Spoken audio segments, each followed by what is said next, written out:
It's nearly time for the Bommarito Automotive Group 500 from World Wide Technology Raceway in St. Louis.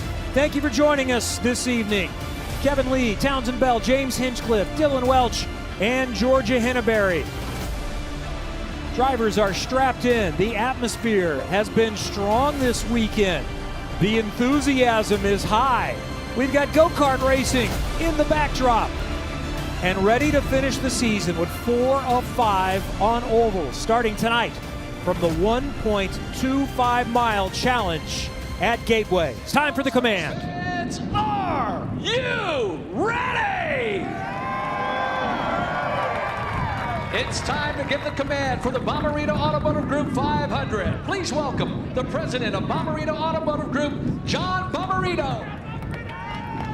On behalf of the Bommarito Automotive Group and over 1,000 team members here today, I want to personally welcome all the race fans in the audience today and YouTube sensation, the guys, as well as everybody watching from home. This is the Bommarito Automotive Group 500, one of the greatest shows on 4 wheels. Race fans, are you ready? After the race, don't forget, log on to Bommarito.com, where you can buy, sell, or trade your next vehicle. Let's get this party started. Drivers, start your engine! Starting up.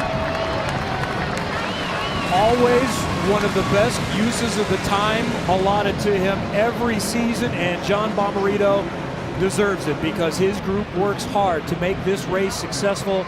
So does the track owner, Curtis Francois, former racer himself in Indy Lights, and the general manager, Chris Blair. Great to be back in St. Louis at World Wide Technology Raceway. So many different stories. Let's head downstairs and we start with Dylan Welch. David Malukas has finished 2nd and 3rd each of the last 2 years and starts outside the front row today and called this without a doubt his best shot at his first career IndyCar win. At a track that tests drivers and engineers with its unique shape, David thrives here by embracing a car that isn't always perfect, a challenge that he says is super rewarding when you get it right. He's got it right in the last 2 years, Georgia. Now it's just about finding that extra little bit to reach the top step on the podium. You're right about that, Dylan. And as they pull away, I have my eye on the driver who was your most recent race winner, Colton Herta. He's going to start all the way in the 25th position. But the good news is that he was he was 2nd in the first practice session and he was 3rd in the 2nd practice session. So he has the speed. They got that car back together after a hit to the rear end and his 2nd lap of qualifying yesterday. Everything is put back together and he knows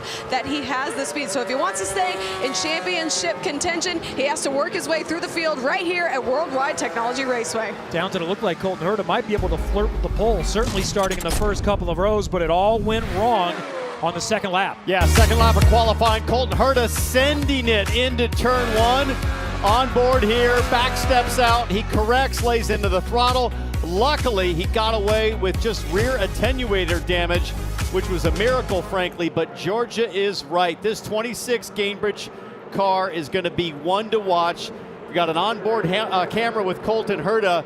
I think he's going high, wide, and handsome early, and it's going to be a great shot as he tries to work his way through the field. And you see a 3-wide formation, a salute to the Indianapolis 500. That's on parade laps. They will line up 2 by 2, and here's a look at today's grid brought to you by Bommarito. We've talked about the top 2 rows. Let's go back a little bit further. Kyle Kirkwood inside of row 3 alongside Grosjean. JHR having a very strong day. You see his teammate Connor Daly down there starting 9th, substituting now for the Augustine Canapino number 78 machine for the rest of the season.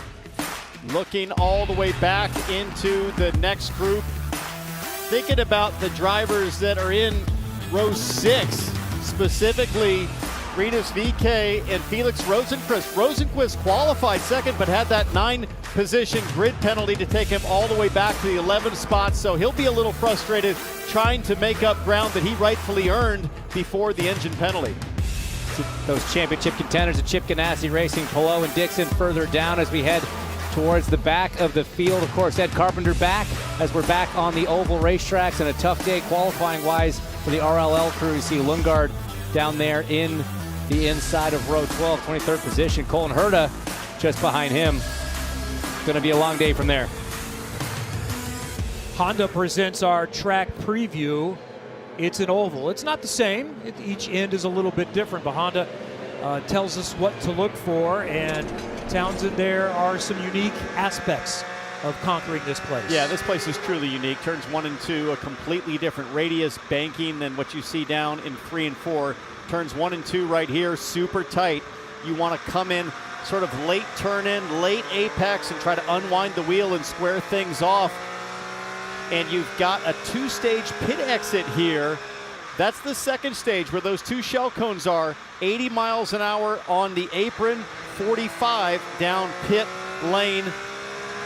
That's what makes it unique, not just the shape, but that 2-stage pit exit is something the drivers have to deal with here that's unique. 11 degrees of banking in 1 and 2, 9 degrees of banking in 3 and 4, though if you were to ask the drivers from inside the cockpit, it feels like a much bigger differential. It feels so much more banked in 1 and 2 than 3 and 4. It's only a 2-degree difference, but that can make setup so challenging. All right, we talked about this guy, Kevin, David Malukas in the 66, the Meyer Shank. Let's see if we can dial him up. Hey, David, it's Townsend Bell in the NBC booth. Do you copy? Seems like we've got some radio issues there, or else he's just fully focused on what he should be doing, which is getting ready to fire it off. This is his home state. It's his house here in Illinois. And he's had a little drama with Scott McLaughlin previously at this track. They had a pretty famous hip check when Malukas really put himself on the map as a young driver. Getting a chance to see Catherine Legg more often, not just the Indianapolis 500 like we've seen the last 3 years. She made her first start at Iowa a few weeks ago, first start here at Gateway as well. And ELF, the beauty company that stands with every eye, lip, and face, is empowering legendary females like Catherine, the only female driver on the track today. A good chance, nothing confirmed, but we may see her in the final oval races this season. So we have 13 onboard views that are fantastic, including this one. We're going to want to see what he does at the start. Fast car from the back. I love this nose cam that we're seeing, courtesy of High V from Christian Lundgaard. That shows you how low and fast it can be. And there's going to be some great passes up high in that second lane tonight, Townsend. Here's Nolan Siegel looking back at the helmet. We'll really get to appreciate the G-forces from that view. And then Scott Dixon with the PNC bank camera will be listening for massive fuel save aboard the Master there with Dixon. Graham Rahal is the Code 3 Associates car. Another look at Alexander Rossi as they are lined up beautifully 2 by 2. Well, fans want more ovals. We got it. 4 of the final 5. It's going to determine the 2024 champion. Back in St. Louis at World Wide Technology Raceway. You've got fast cars from the back, championship contenders in the middle. Penske's up front. Here we go. Green from Gateway. And Scott McLaughlin in the red and white car has the early jump. McLaughlin looking great up front, and it's Newgarden and Will Power teammates side by side as Power goes to the high side. All clean through 1 and 2 as they funnel down the back straight. Easy for McLaughlin in, but side by side further back. That's the pink, white, and black machine of Kyle Kirkwood on the bottom. Paddle Award riding up top in the black and orange McLaren. McLaughlin leads the first lap. Challenge right now for seconds. And Will Power has moved up to second. Colton Herta, by the way, has already picked up 6 spots on 1 lap. Marcus Armstrong side by side with Ericsson as Newgarden popping out now, and Roman Grosjean, he's going to get that move done into turn 3. So it is a forceful display of performance from Team Penske as we're on board with Colton Herta going to the high side on Graham Rahal. He's going forward in a hurry. Graham's got the draft of that McLaren, I believe, of Rossi up front, or no, Nolan Siegel. He's going to try to make the high line work. Graham had a bit of a later turn in. That gets Dixon up into the mix, but a great run off of 2. Does he have enough to make a move into 3? Trying to go down on the low side, already up to 19th. 1 more spot just like that. Colton Herta is moving forward. Remember, he is in championship mix. He won the most recent race, his first in 2 years, 3 weeks ago at Toronto. Let's take a look at how Colton Herta handles the start from the back. Just listen. Oh! That was so close, 4 wide, but he still wants more. Normally at this phase, when you're this far back, you want to be up high, a little bit cleaner air. He gets boxed in down low, but still gets a great run off of 2 in that dirty air. Let's see what he does into 3, following Nolan Siegel in high. That's Pietro Fittipaldi down on the inside. Gonna clear him and carry that momentum around the outside of 3 and 4. That could have so easily been a disaster on the front straight, T-Bell. They were 4 wide at one point. Yeah, I mean, it's just blind faith at that point. You just had to roll the dice, and I think Colton Herta knows he does not want to hang out at the back for long. He's got a very fast race car, as Malukas getting challenged right there by Pato Award. Award with a big downshift down to 3rd gear. I think he accidentally maybe went down to 2nd on that one. Erickson. That was Kyle Kirkwood, my correction, not Malukas, and the other AutoNation car out there. The Andretti Global cars have been very strong this weekend. Erickson currently running 5th, and he was looking at the inside of the master at Gateway. Josef Newgarden is a 4-time winner here, a side-by-side still. Kirkwood and Grosjean off of 2. Grosjean looking racy, 6th right now as he gets the pass done on Kirkwood, but he's going to try to go back right around the right side, side by side. Kirkwood, and they almost touched. They did touch. I saw a puff of smoke there. Meanwhile, Josef Newgarden was making a move on Malukas, trying to make it a Penske 1-2-3, but here comes Malukas back. Back to 2nd around Will Power, splitting up the Penske's. And that's Erickson around the outside of Newgarden, side by side.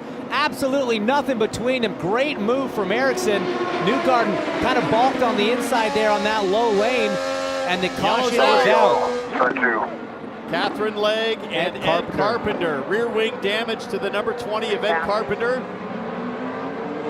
And this might be a blessing in disguise for Romain Grosjean. That hit with Kirkwood, we heard a radio transmission saying, watch out for left rear. These first 8+ laps have been frantic. We might be in store for big-time entertainment tonight. Unfortunately, 2 casualties. Everything feels straight so far. That's Ed Carpenter. He thinks he might be okay. And the AMR safety team is out there. What it was with the wall, Ed. To attend to Catherine Legg. So we'll get a reset coming up in just a moment. As we head to break, let's watch Colton Herta do his thing again here at the start. Stay with us from World Wide Technology Raceway.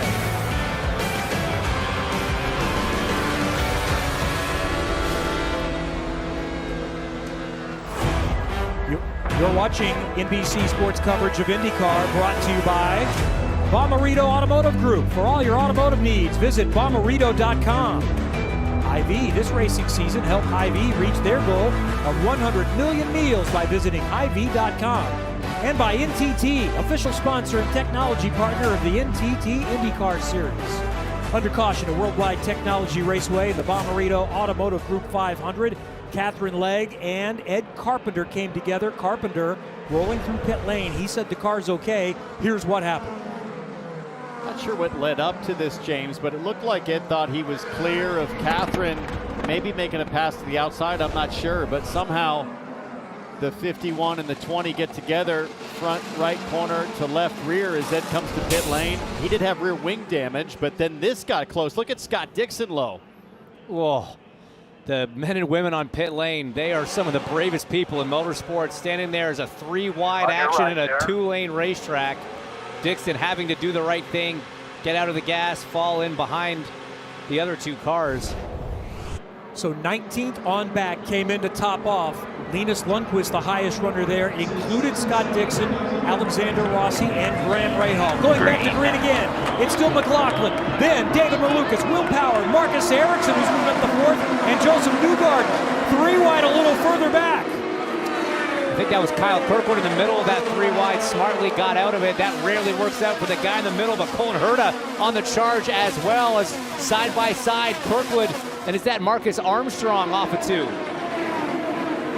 It's a different look for Marcus Armstrong. He's in a red and white American Legion car. And there's Palou, your championship leader, in that white, blue, and yellow machine side by side with the Juncos Hollinger Racing entry of Connor Daly, who's a master at this track as well, as always run strong here. Grosjean on the high side. Grosjean making another move to the outside there, looking very comfortable. Remember, this is where he made his oval debut after so many years road racing in Formula One, and he was spectacular on that day. Pato O'Ward took a look at Josef Newgarden, can't get it done. Meanwhile, Will Power is going around the outside, and David Malukas is in front. David Malukas, the 22-year-old from Chicago, is leading this race. Something happened to Scotty Mack as Power and Malukas pull away, and here comes Newgarden. Oh! Is that Daly or is that Grosjean? It's Connor Daly. Making his debut with Huko's Hollinger Racing, his 11th IndyCar team, announced this week he is replacing Augustine Canapino. I think we're okay. I don't know, though. For the rest of the season. That's looks surprisingly together for a car that's just done a 360 off of 2. We also saw Kyle Kirkwood dive to pit lane. Maybe an issue there with the 27. We'll get back to that, but I think there was maybe contact between the teammates. Oh, you see the front wing damage. Oh. He must have got into Daly as he was spinning, or maybe one of the cars in front as they checked up. Everything happened so fast. Oh, suspension Emergency damage. service only, okay? We can only change a tire if it's flat, okay? 2 seconds of fuel max. Brian Hurd is saying that on the radio. Emergency service only. That's because the pits are closed immediately on a yellow flag deployment. So this is entering a closed pit. Need to make sure there's no immediate threat to the safety of the car being on the racetrack. Checking the suspension, checking the tires. And Malukas holding on to the lead after some big pressure from Will Power. Kirkwood was running 7th, by the way. Here is how David Malukas got the lead from Scott McLaughlin. McLaughlin looks like he was saving fuel, guys. I was going to say, if they just decided that, okay, we know what kind of fuel burn we have to try to make this on 4 stops. Meanwhile, further back, I think this is what led to the issue. Rinus VeeKay getting crossed up, and then Grosjean gets into the back of Connor Daly. Kirkwood gets in the back of Kirkwood, who gets into the back of Connor Daly. So bigger damage, I think, to the 27 and the 77 than actually of the 78 of Daly. Right. Yeah. So you see the front wing completely folded under on the 77 of Grosjean. But it all starts with the green car, Rinus VeeKay, getting loose off of 2. Watch the green car 2 ahead. 1 back, Roman, check up. Yeah, it's a good clip of the wall for Kirkwood. You see the steering wheel immediately go left-hand down. That means big damage. The right rear got in there, and same to the 77. Just so rough for Huko's Hollinger, both cars with contact. And you just saw Alex Palou sneak by on the bottom, getting around all that madness. Along with Colton Herta, who's up to 10th. Dylan, what do you know? So the Team Penske cars are just operating under their normal plan to save some fuel. So we see this a lot at the Indianapolis 500. You don't always want to be out front leading because naturally you burn more fuel. So cars will swap positions at the front of the field, and that's exactly what Scott McLaughlin and Will Power did. Will volunteered under that last yellow, said, I can go up here and lead if you want, or at least get Scott out of the lead. That's what they did. Malukas is at the front. He's burned more fuel than both of these cars, I think, just listening to the other radio transmissions, but Power and McLaughlin just sticking to their fuel save plan. Well, this is going to be a challenge for strategists because there's more downforce this year, so there's more fuel burn. There's a lot of options with these yellows. Yeah, you hear him lift big and early. That's normally a flat-out entry into turn 3. He wanted Malukas to go by. He had to lift so much and slow down so much that afforded Power the opportunity to go around as well. And big damage, big repairs happening for Romain Grosjean. Yeah, Grosjean just had nowhere to go to avoid the contact as the new front wing goes on. Mechanic is moving to the right front. Suspension damage there. He's already lost the lead lap. Yeah. And 2 laps now. Daly is still on the lead lap, I think. He's whirling down pit lane now. How about Colton Herta? Plus 15 from 25th to 10th. Look at the gain bridge on board. And listen to the clutch and coast. Saving mad fuel on the first stint. These guys are all going to try to do it in 4 stops. And these yellows help Target left. I'll tell you what, before the race, you could tell in so many of these drivers' voices that the racing was going to be better than they thought. They were excited, they were a little bit anxious, they were maybe feeling up in the seat like there's opportunity. And now we're seeing the result of everybody kind of getting pulled into this racer mentality. They're not thinking, you know, from third place back, James, not a lot of guys are thinking about fuel. They're thinking about track position now and making moves now. And the best part is everybody knows the best time to make those moves is on restarts. So yes, you're going to have to try to save fuel, but up front, early on these restarts, you're going to have to attack and make some moves. Dylan. And that is exactly what the plan was for the 26. Rob Edwards, the strategist, said, I don't know that we can race our way forward, so we're going to have to be very efficient with our passes. But they've been pretty efficient on fuel as well. They're not too far off of their target number. That's why you hear that coast, that clutch and coast here under yellow, just trying to get a little bit closer to that number for Herta once we go back green.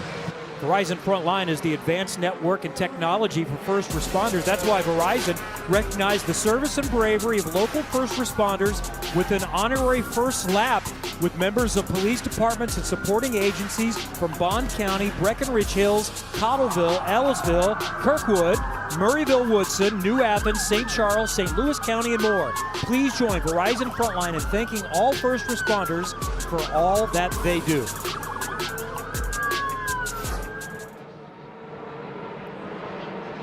So everybody catch the breath, and let's get set to go again. We always know restarts are entertaining, but the action really hasn't stopped during the green flag racing. Well, I've got to wonder if David Malukas is asking his race team, hey, are we doing the right thing here? Because Scotty Mack just let me by easy. What kind of fuel range are we on? And this is the point in the race where the strategists, the drivers, everybody's trying to game the system, frankly, like who's got the winning strategy, because you sort of have to make your bed early and commit to it. Well, what's Dixon doing? I'm just going to do that. Whatever he's doing, I'm just going to go with that strategy. But no, for these guys up front, yes, fine, Malukas is at the point now, but I think like Indy, you're going to start seeing some of that back and forth, some of that kind of synchronized passing, that choreography on the racetrack. And if you've watched World Wide Technology races in the past, you might be wondering, well, what's so different? It's all the additional downforce that IndyCar's put as the mandated spec for this race. High downforce means high drag. You're burning a lot more fuel, so it changes strategy a lot. Romain Grosjean got back out. He's 2 laps down. Connor Daly is 1 lap down.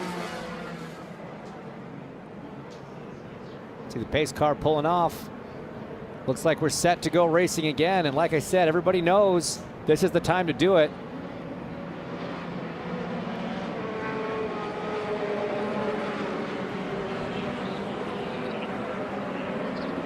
Thank you, Rick. We welcome those of you that have been watching the NASCAR Xfinity Series, where Justin Allgaier won tonight. Here we are at World Wide Technology Raceway. We've got 2 cautions, a lot of action, oval racing, 5 to go in the IndyCar Championship. 22-year-old David Malukas is in front. Then it's Will Power, Scott McLaughlin, Josef Newgarden, 3 Penske cars, and then they have been battling throughout the pack. That second lane is definitely opening up as we see Will Power now wanting to challenge Malukas for the lead down into turn 3. He's going to get it easily as they fall in line through 4. So it's a Penske to the front, and then Team Penske's McLaughlin and Josef Newgarden sit 3rd and 4th, and Pato O'Ward in that orange and black McLaren dives to the inside. He's making moves now. He dispatched with Ericsson off the restart. Now he's side by side with Newgarden. Probably going to get that position into 3. Though Newgarden's got the draft off McLaughlin right now.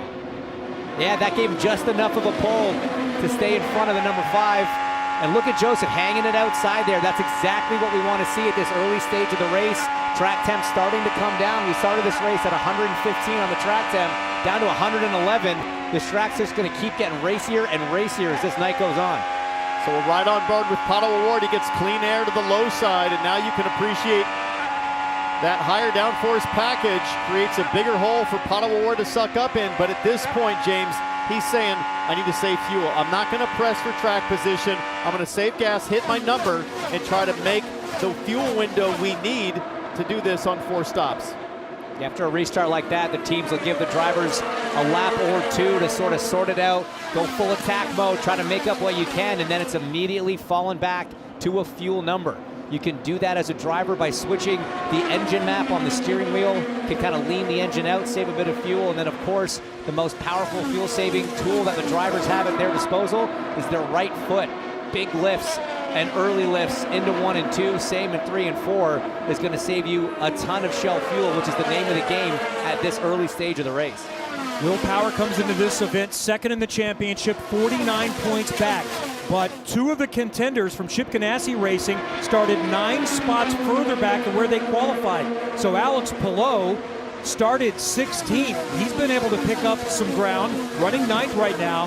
And Scott Dixon has already taken a pit stop, and he started 19th. So the championship, points as they run, tightening up. Yeah, I mean, Palou came in with a 49-point advantage over Power as they run. It's only a 20-point advantage, so a massive swing as they run at the moment. But look, that's your guy right there, championship leader Palou. He's still got a lot of time to make these moves, and we know how good not just he is as a driver, but that team, Townsend, is so good at execution on the strategy side of things to damage, limit the loss of points. That's it. Colton Herta wasted no time going forward as well. Now Herta drafts up on the tail of Alex Palou, who's side by side with Rinus VeeKay. Colton Herta started that was close because he crashed in qualifying, and he is charging, and he just passed the championship leader to get inside the top 10. We just talked about risk mitigation, and that really opened the eyes for Alex Palou, who saw Colton Herta closing really close to his right side there. Santino Ferrucci side by side with Felix Rosenquist. A look from the Auto Nation on board. He defended against Rosenquist, kept that momentum, and actually made it a pass on Palou, whose momentum got a little bit held up there through that 3 and 4 exchange earlier. And now on board with Dixon, the PNC Bank on board. He's looking at the back with Nolan Siegel in the McLaren, the rookie, having his first race here. But more than looking at the back of Siegel, that was Alexander Rossi to the inside of Scott Dixon. More than looking at potentially Nolan Siegel, I think Scott Dixon paying very careful attention to his dash as now he goes to the inside, because Dixon knows exactly what he needs to do to stretch that fuel window. Dixon is one of those that topped off during one of the 2 early cautions on lap 10, so we already have a couple of different strategies in play, and you know when it comes to strategy, nobody does it better than Dixon. So you're saying Dixon's already got a fuel advantage on everybody in front of him? Cool, this is great. NTT on board, Nolan Siegel, that is, I guess that's Connor Daly, who managed to survive. I'm still so impressed that car was undamaged from that massive contact with Kyle Kirkwood. Well, we don't know if it's undamaged, but it's drivable. Fair enough, that's a great point. So maybe Connor's struggling to hang on as he looks to be blocking Rossi potentially the low side, but Rossi not giving up and jams it in there. And Daly is a lap down in that fight, and his teammate Romain Grosjean was in the same incident. He is 2 laps down. And if you just joined us, Daly is in for Agustin Canapino. He parted ways with the team mutually, back racing in Argentina. Daly finishes the season in the 78. Yeah, on one hand, you've got drivers trying to save fuel as Colton Herta's looking to put another car behind him. That's the 21 of Rinus VeeKay. But on one hand, you're trying to save a little bit of fuel. On the other hand, when drivers are saving fuel, you can sometimes make those passes a bit easier because they're having to do those big lifts. So sometimes fuel saving can lead to processional racing as we go to that Firestone telemetry on board the Gamebridge Honda with Herta here. We're starting to see a little bit of tire degradation sneak in there as Colton Herta slid up. And you saw Rinus VeeKay awfully low into turn 1 a lap ago as Colton Herta was trying to make the move, and I just wonder how aggressively that might have taken place. Let's take a look at a replay. Here it is, VeeKay up ahead. He can see Herta coming. That's proactive. That's well within the rules, is anticipating, not reacting to. So all good there for Rinus VeeKay. Rossi again on Dixon, trying to make it stick. They've been side by side a few times, but he manages to get it done on the entry to 1. Dixon has no answer mid-corner through 2, but decent run off. Here we go again. Rossi defends to the inside. Dixon has the draft, but he'll back out of it.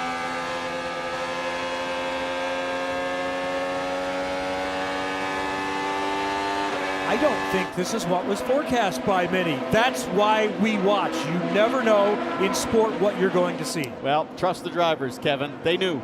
They knew after last night that this would be racy, and they are proving it today. Good stuff so far. You won't miss anything. We'll go nonstop. You still have a chance to drive away with a new Corvette courtesy of Hy-Vee. All season you've had the chance to enter to win one of 3. There is one left. Grab your mobile device and scan the QR code on your screen to enter.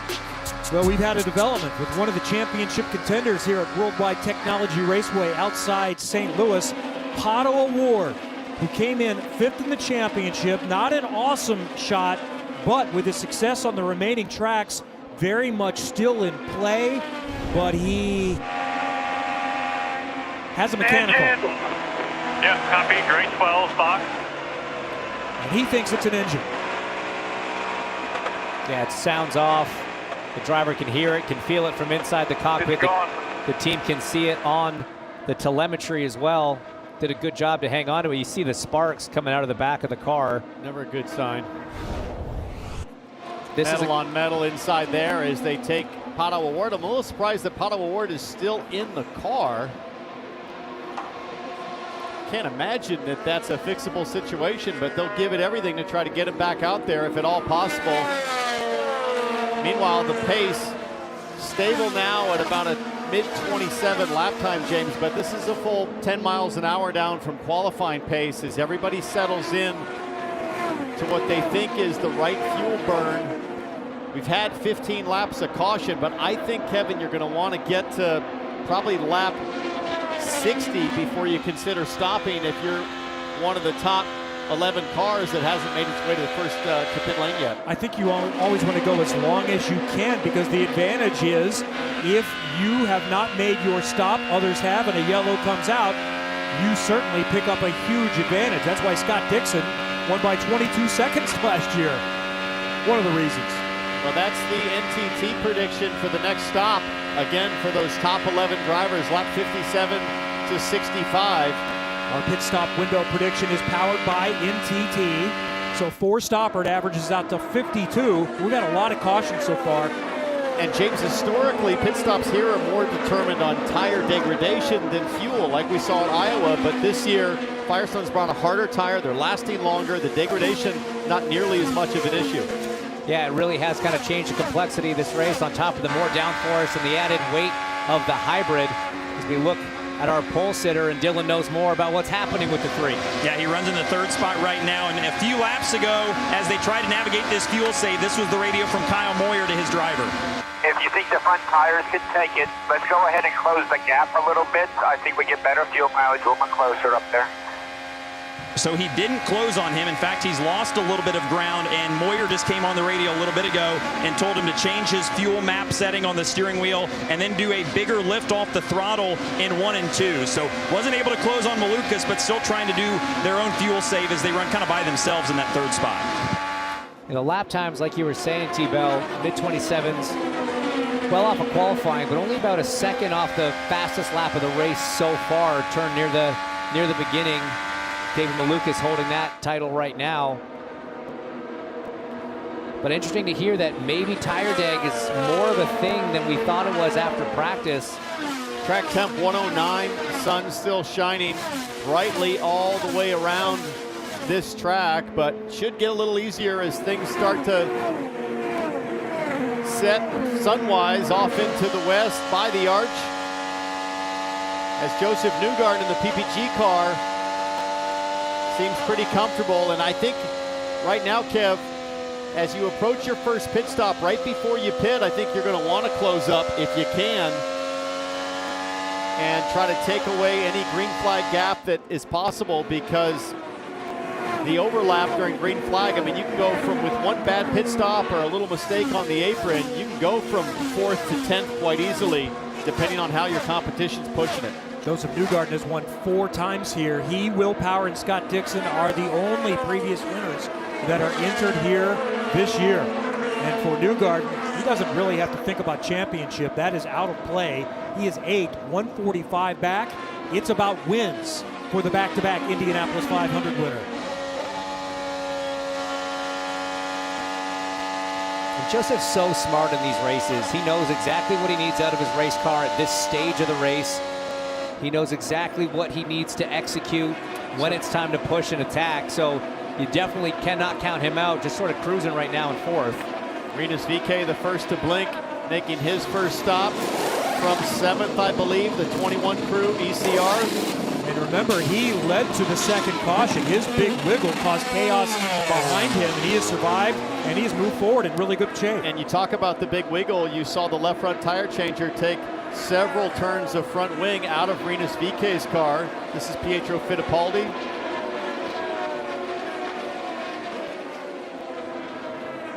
Bit of a long stop, 8.8 for Fittipaldi. Jack Harvey, we see, is now also in the pits. So how many more laps can Will Power and Team Penske squeeze as Pato O'Ward finally climbs out? And those that have a little bit more wiggle room, who are up front, Nolan Siegel is the highest runner who stopped on lap 10. He is running 8th. Dylan. All right, bunch of race cars in. We see Alex Palou is in. The Meyer-Shank cars were in. We saw Felix Rosenqvist on pit road. A lot of requests for a front wing adjustment for all of these cars in traffic. Bottom of your screen there, that's one of the Meyer-Shank cars. I believe that's Rosenqvist. Colton Herta in as well, charged from the back of the field to 8th with all of that caution and just outright pace. Front wing change for Herta as well. Yeah, half turn of additional front wing for Colton Herta as he exits out. Where does he come out relative to Rinus VeeKay? VeeKay going into turn 1 right there as Felix Rosenqvist blends. So VeeKay comes off of turn 2. Here's Colton Herta. This will be an interesting battle. It's so important on these pit cycles to get a fast out lap, and that's going to hurt Colton Herta's opportunity with Rinus getting in front of him there. It's going to take some of that fresh air away as 2 of the leaders are in. Josef Newgarden, Will Power, Georgia. Four-time winner of this race is in. They've been working on balance all weekend long. There's going to be a front wing adjustment just by a turn, but tires and fuel for Josef Newgarden. So 2 of the Penskes have stopped. Scott McLaughlin, the pole sitter who gave it up to save fuel, is back in front. Marcus Ericsson behind him. Now McLaughlin in the Dex Imaging Chevy comes down the pit lane. So everyone has made at least one stop now. Nolan Siegel cycles up to the front. Dylan as McLaughlin in the pits. Pretty efficient work from Team Penske to have all 3 of their cars there within 1 lap of each other, despite kind of swapping positions up at the front. McLaughlin was another one that asked for just a small turn of front wing, 4 tires and fuel, 6.9 to stop for McLaughlin. Same for Ericsson, 2 very speedy stops from the Penske and Andretti Global teams. Is on track. Siegel, the leader, he's now being attacked. That's Malukas in the 66. He is pit. So he's a lap down. He's trying to unlap himself, and there's McLaughlin blending back on right in front of Siegel, staying on the lead lap. And I'm watching the PPG car there at Josef Newgarden in terms of where he blends back in after those green flag stops relative to his teammate McLaughlin. So there's Newgarden back there. So the drivers up front, everybody from Stingray Rob forward, they all pit on lap 10. So roughly a 10-lap advantage as we see the pit time differential powered by NTT between Power and Malukas. A little bit quicker on the in-lap, but time on pit lane, Will Power in the 12 crew. Wow, 2.2 seconds faster. 2 seconds quicker in the pit box for David Malukas. So the net gain over all the different elements of that cycle, less than 1/10 of a second in Malukas' favor. So it runs Power, Malukas, McLaughlin, Newgarden of that lead group before the stops. So that's the effective lead in 9th. Well, Power. You really have 2 different strategies at this point, right? You've got Siegel, right. Rossi, Dixon. Those were all the lap 10 guys that took the splash. So we have that A and that B. But let's go down to the garages where Pato O'Ward is with Georgia. Yeah, Pato O'Ward has exited the Aero McLaren number 5, done for the day. It was originally assumed it was an engine issue, but there might have been something else going on there. Yeah, it seems like there was a leak, and then that caused the engine to ultimately fail. We're not quite sure if it was that or if it was just a plain out engine failure, so we'll just have to see. So we don't quite know exactly what it was, but I'm pretty sure our day is done. Where does this put your head going forward? I mean, it's been a year of ups and downs, and I think at this point we just want to be winning races. There's 4 to go, so there's plenty of points on the table. And in terms of championship, we'll just see where we stack up at the end of the year. Honestly, to this point, all I care about is winning races. We'll see if Pato O'Ward can rebound in Portland. The first of the early stoppers under caution on lap 10, Nolan Siegel, has made his second stop. So Alexander Rossi, Scott Dixon up at the front.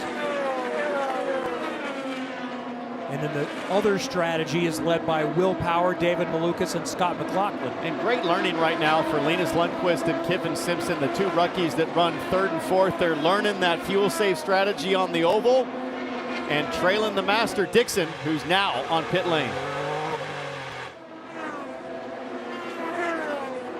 So Rossi in, now Dixon also in. So there's some options from this group. Their second stop, and neither one of these, especially Dixon, he gave up only 2 positions. He was running 19th, topped off, restarted in 21st. Georgia. They have not been happy with the setup of this car all weekend long. They've gone through 3 notebook pages of changes on the 9 car, so much so they put the 10 car qualifying setup for qualifying. They think they got it in the window, but we know the strategy comes into play, and one of the best at fuel saving is Scott Dixon. So Graham Rahal is now in front. He's on a 3rd strategy. He topped off on a 2nd caution, lap 21. So did his teammate, Christian Lundgaard. We're just across the Mississippi River from the world-famous Arch outside St. Louis. Beautiful city, beautiful evening coming up here as we go IndyCar racing. 4 of the final 5 races are on ovals, including the championship. The Big Machine Music City Grand Prix has moved to the Nashville Superspeedway. This year's season finale will be the fastest and most exciting on the oval. Get your tickets now for September 14th and 15th as we crown the NTT INDYCAR Series champion. Those that stopped early have made their second stop, so we've cycled back to the 1-stoppers, those that started up front in the race. Will Power is leading again, followed by David Malukas by only about 3 or 4 car lengths.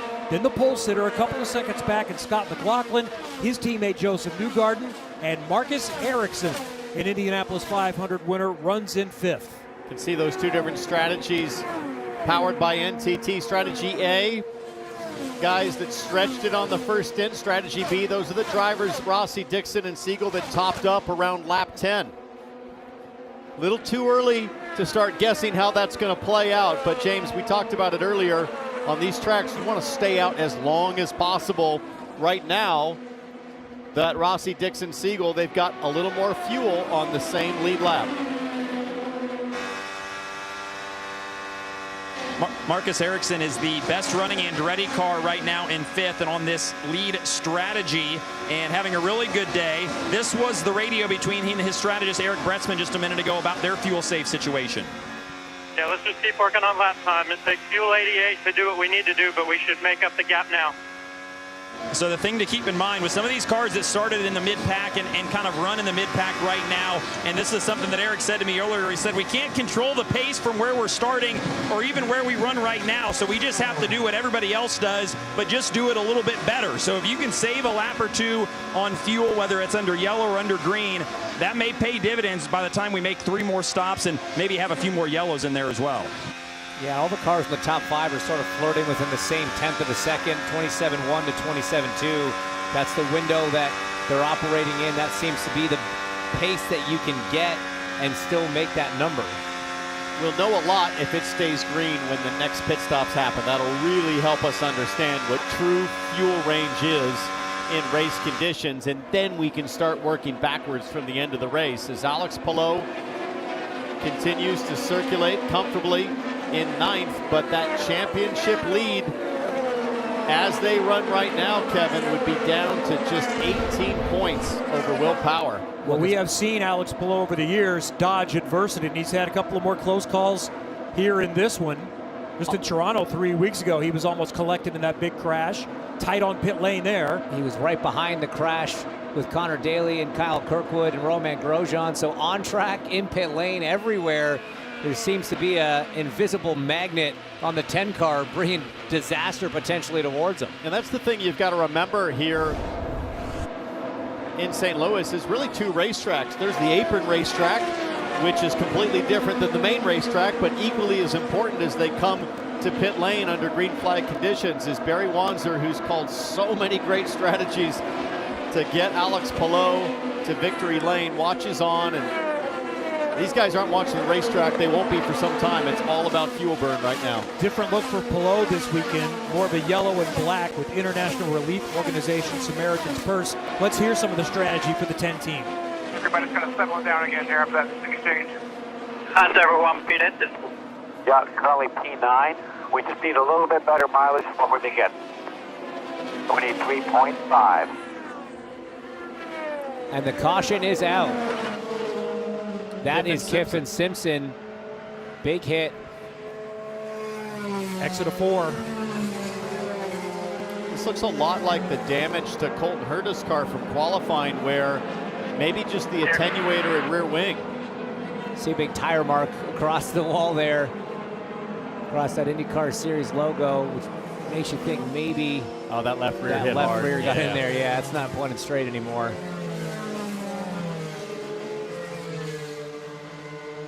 So the 19-year-old from the Cayman Islands, one of 5 Chip Ganassi racing cars, will have an early exit, and we have caution number 3 as we go to break and see again what happened to Simpson. Stay with us, Gateway. Caution number 3 at World Wide Technology Raceway, the Bommarito Automotive Group 500. And we have mixed strategies again. Some came in during this caution. They include 6-time champion Scott Dixon, but the highest runner was Marcus Ericsson, who had pitted on lap 62, comes in again on lap 90 from 5th. We're in good hands here. And so they think they can do it on 2 more stops from here with the fuel number that they were making under green right there. So we heard that fuel 88. They think that they can do it from 2 more. You see Michael Andretti and Eric Bretzman, the strategist, over his shoulder. So interesting to kind of mix up strategy A now. So we've got all kinds of different approaches to how we're going to slice up the end of this race. I like it. Michael nodding, almost trying to convince himself, yeah, we're good, this is the right call. But this is where you place your bets. The most important thing is, what did Scott Dixon do? Yeah. How many times has he done this from the back? Dixon pitted along with his strategist, Mike Hall's call. I think you do what Dixon does in those situations. That's how you know it's the right call, guys. Yeah. But Ericsson was ahead of Dixon on track, and he did, I think, exactly the right thing. I really like this call. You gotta, if you look, nobody knew the real fuel number because you go a bit slower in actual race trim than you do in practice. So now we have a good sense of the number. Bretzman was saying they were making that number in that last stint. So why not? Look, all that's going to happen is more yellow could come out and make that even a little bit easier. So I really like the call from Ericsson, Ferrucci, Siegel, Dixon, Lundqvist, Harvey, VK, and Fittipaldi, the drivers that came in that are on the lead lap on that strategy. I know you say you can't out Dixon, but what's different here is Marcus Ericsson is already ahead of Dixon. Different story if you're behind him and you're really trying to win. No doubt. And there's 2 cars between them, Ferrucci and Siegel. So, you know, normally you want to try to do something different if he's out front doing something like that, because you're, like you say, you're not going to out Dixon. But again, I really like this call from the 28 stand. Behind all of those magic Dixon moments, Mike Hall there, very much a part of the equation. You talk about a guy you don't want to see at the poker table when you sit down in Vegas. This guy knows how to hold them, fold them, and take the chips at the end of the night. Georgia. And the relationship between Scott Dixon and Mike Hull is just unbelievable. That decision happened so quickly. Mike Hull said to Scott Dixon, we're coming in this lap. He said, this lap, good call. So great communication between those two, which has proved to be successful in the past, obviously.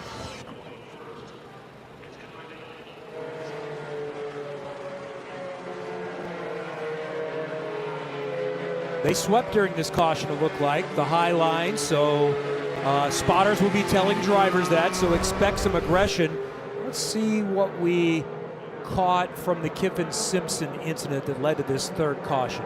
Tough to tell. I mean, the back end just comes around in the middle of 3 and 4 in pretty aggressive fashion. I'm sure it was a big surprise for the rookie. who's running 15th, having a solid night. So you maybe get down onto the curb. I thought so, but it didn't look like he was unusually low. Sometimes, you know, obviously as the car spins, it pushes the left front down there, and so it can be a bit misleading. Yeah, tough to know. Tough to know. Shout out to Marcus Armstrong. There he is in that Red and White American Legion number 11, running 5th. Very little overall experience, his first time racing here in his first full season. It's a pretty long yellow as IndyCar is taking their time to try to sweep the track, and the longer it runs, the more it favors, I think, Dixon, Siegel, some of the drivers that topped up there, because they need yellow laps to stretch it into the window.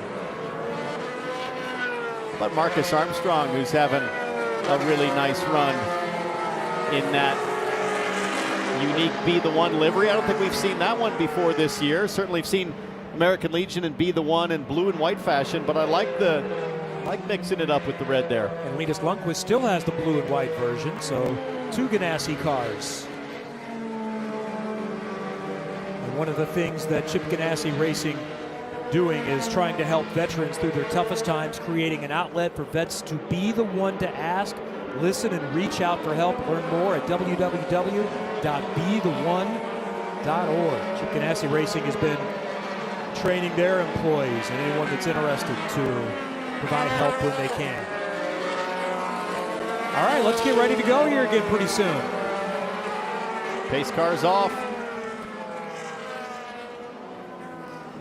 So how hard are these leaders willing to push? That's what I was just going to say. There's a fuel save strategy happening behind them. Is it just motor down, try to build up as big a gap as possible and force those drivers on this B strategy, the fuel save strategy, to have to work harder and burn more fuel?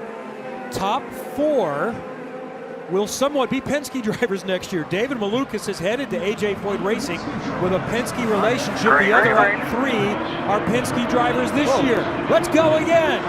Great start for Malukas. You've got Graham Rahal in the mix there, a lap down. Well, Malukas spun up the rears coming off turn 4 and almost lost it. That allowed Scotty Mack in the number 3 Team Penske car to jump Malukas.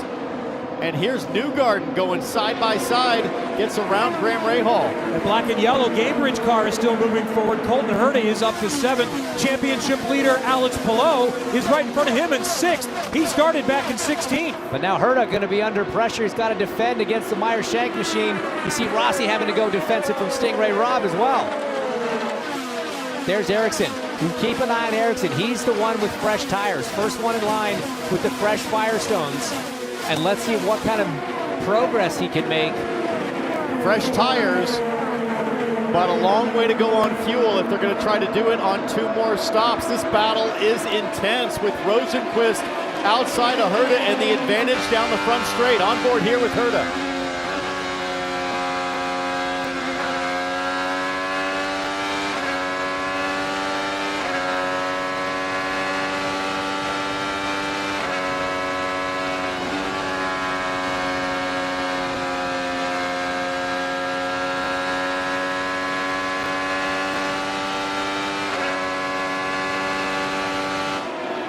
Marcus Ericsson is dropping. He's lost 2 spots to Nolan Siegel, Scott Dixon.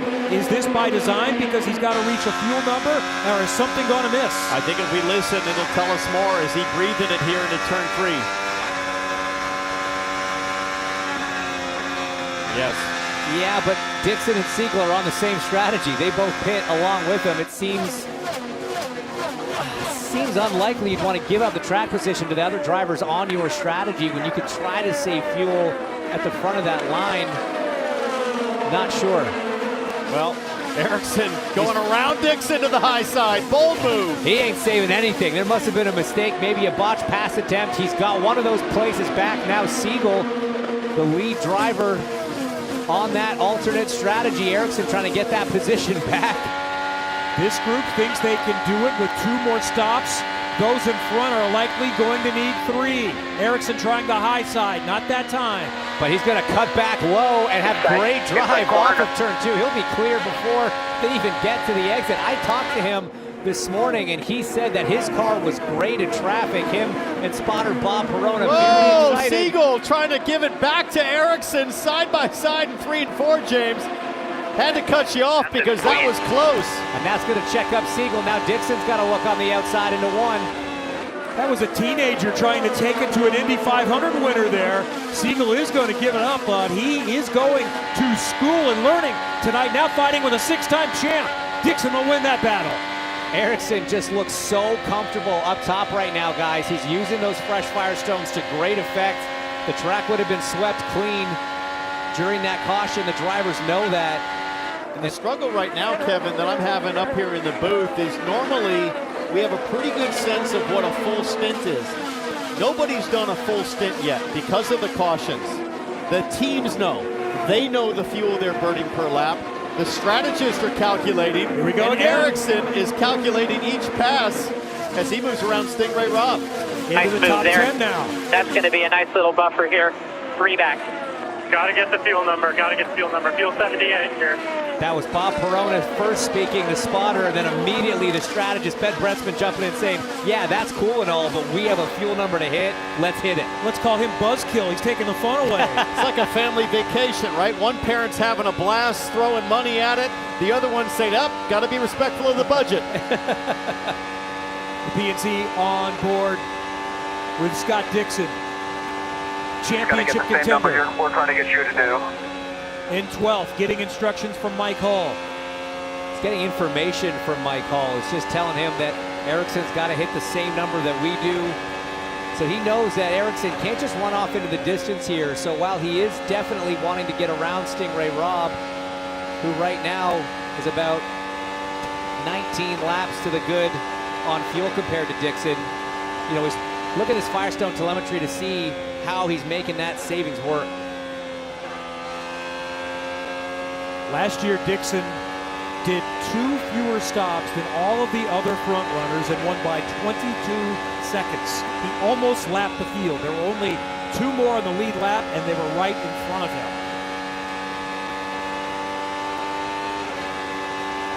Not using any of that hybrid available right now.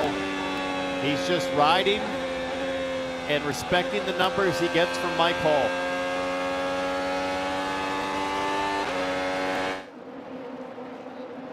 Meanwhile, back up front, it's Will Power settling in right now by more than a second on his teammate Scott McLaughlin. And then David Malukas, who has done what he was asked to do. One of the reasons why he was brought in to take over the number 66 is to make sure they scored enough points for the revenue sharing program, the Leaders Circle. We're in St. Louis, and one of the great features is the 630-foot tall, the world's largest arch, completed in 1965. It's a must-see here in St. Louis.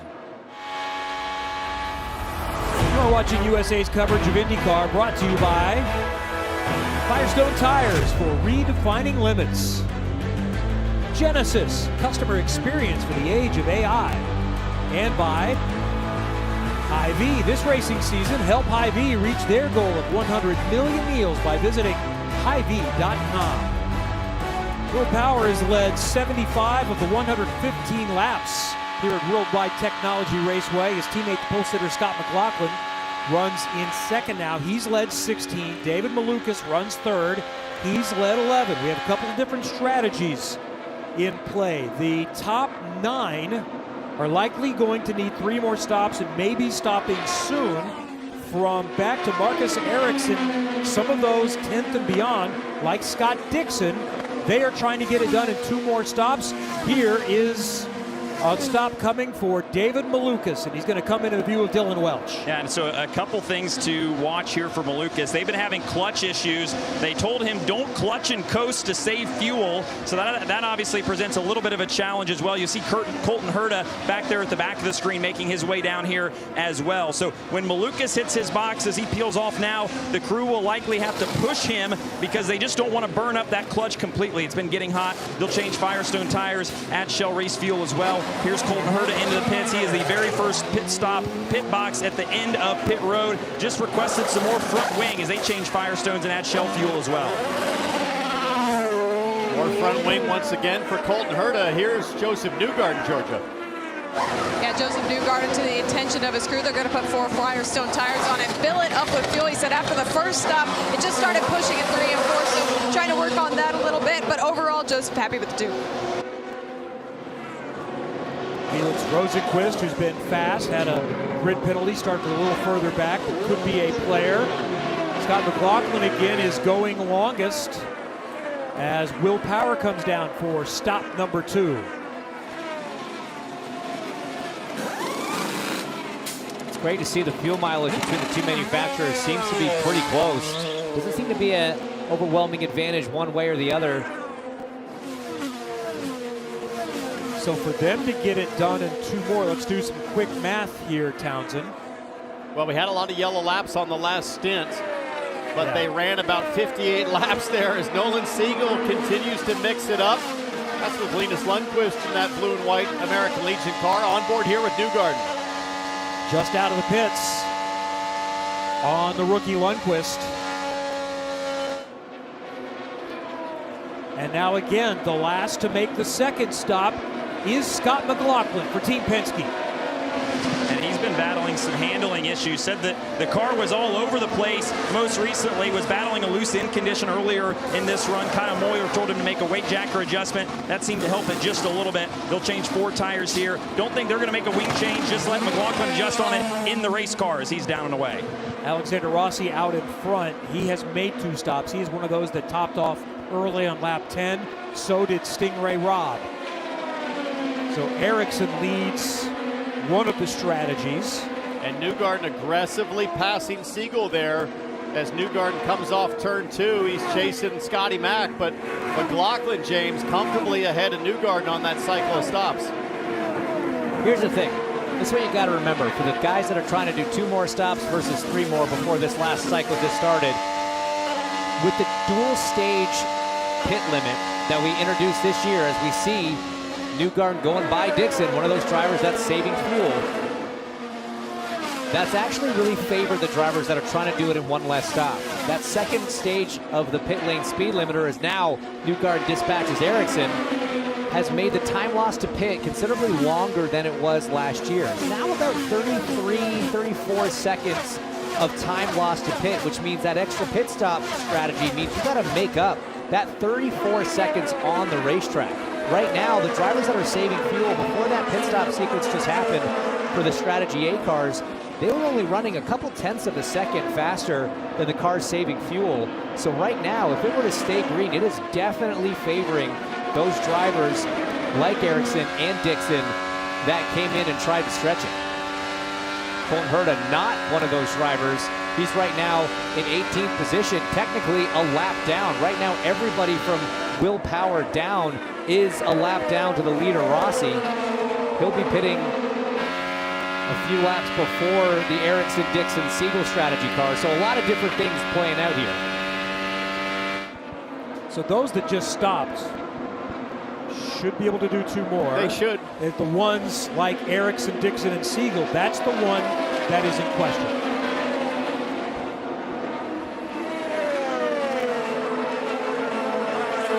So those that just stopped are hoping for green, right? The ones that... we think so. Again, we have not seen a full, clean, green stint from anybody to really know. Maybe we're about to on this stint as Alexander Rossi comes to the box. Let's not forget that he broke his wrist at Toronto, didn't get to race. They flew in Théo Pourchaire at the last second. But Rossi looking fully healed behind the wheel, James. He's got screws in his wrist and made a very rapid recovery. Yeah, incredible recovery time, quick surgery, a little bit of rehab and PT to get that thumb back. Got onto the simulator down in Charlotte to make sure everything was copacetic, and you hear that's that second stage pit limiter off right there, and now he's go, go, go. He's draining the hybrid, trying to get up to speed, accelerating, trying to stay in front of Ericsson and Dixon right behind him there. These guys aren't on the same strategy, but they're on a much closer strategy than the Penske cars, for example, so very crucial for Rossi to stay ahead there from a track position standpoint. So the group in front stopped on lap 89. Running in 10th, Will Power stopped on lap 119. So getting a look at the strategy B cars here as they snake down the backstretch. Marcus Ericsson, overall leader on this strategy. This was the conversation from his timing stand to the cockpit a few laps ago. We got to let him go and get his toe. Ideas on that? Good do. We got to get the number, but then Dixon's right behind you. Every lap we don't do here, we got to do in the next stint. And team engineer Olivier Bolson came on the radio shortly after that and said, the fuel number is the only thing that matters. And I think the best way they do that is just kind of mirror Dixon. If they're in front of him, we know Dixon knows how to save fuel pretty efficiently, so they can kind of see him in their mirrors. They're doing okay.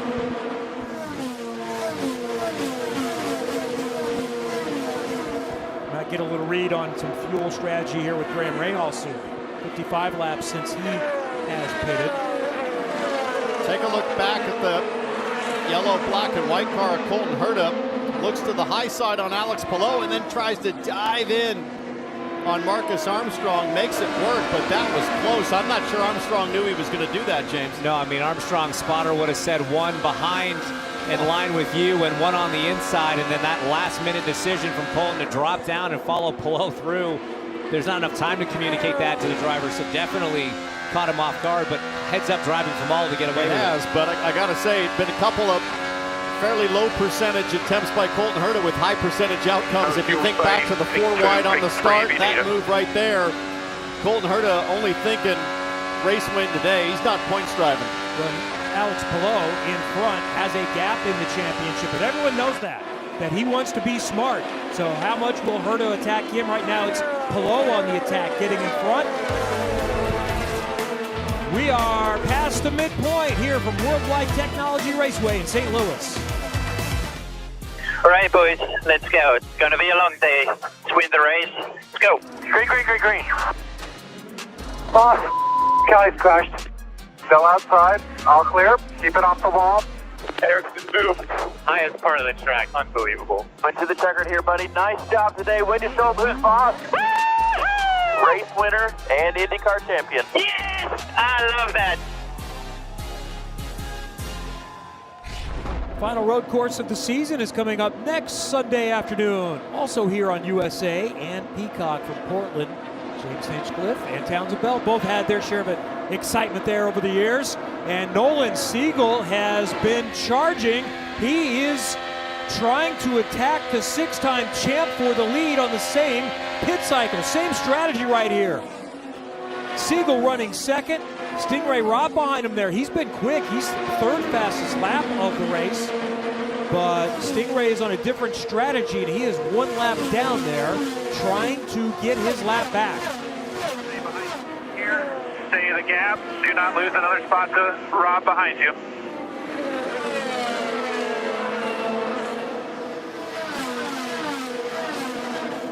So Marcus Ericsson was leading this strategy of those that had stopped on lap 89, and now he is behind Dixon, Siegel, Lundqvist, and Ferrucci. So did he back up knowing he needed better fuel mileage? Well, we heard that debate earlier between Ericsson's spotter and his strategist. One cheering him on is Nolan Siegel. Gets around Scott Dixon into turn 1.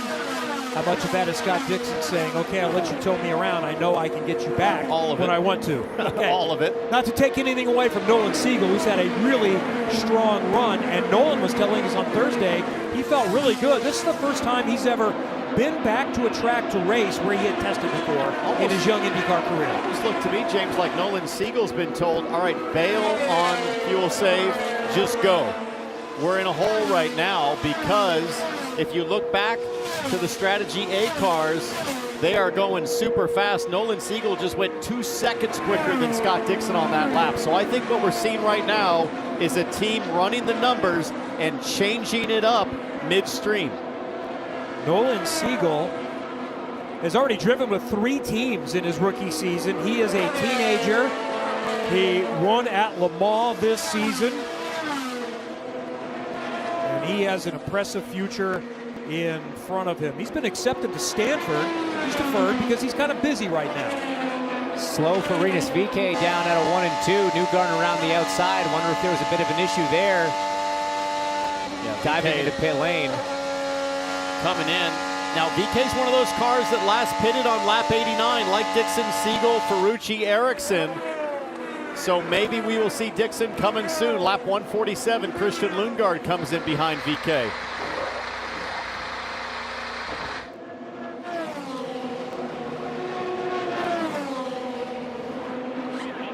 Here comes Nolan Siegel. Oh, loses the back, then locks the front. Thought he was going to get into the wall there as Scott Dixon, Ferrucci follow.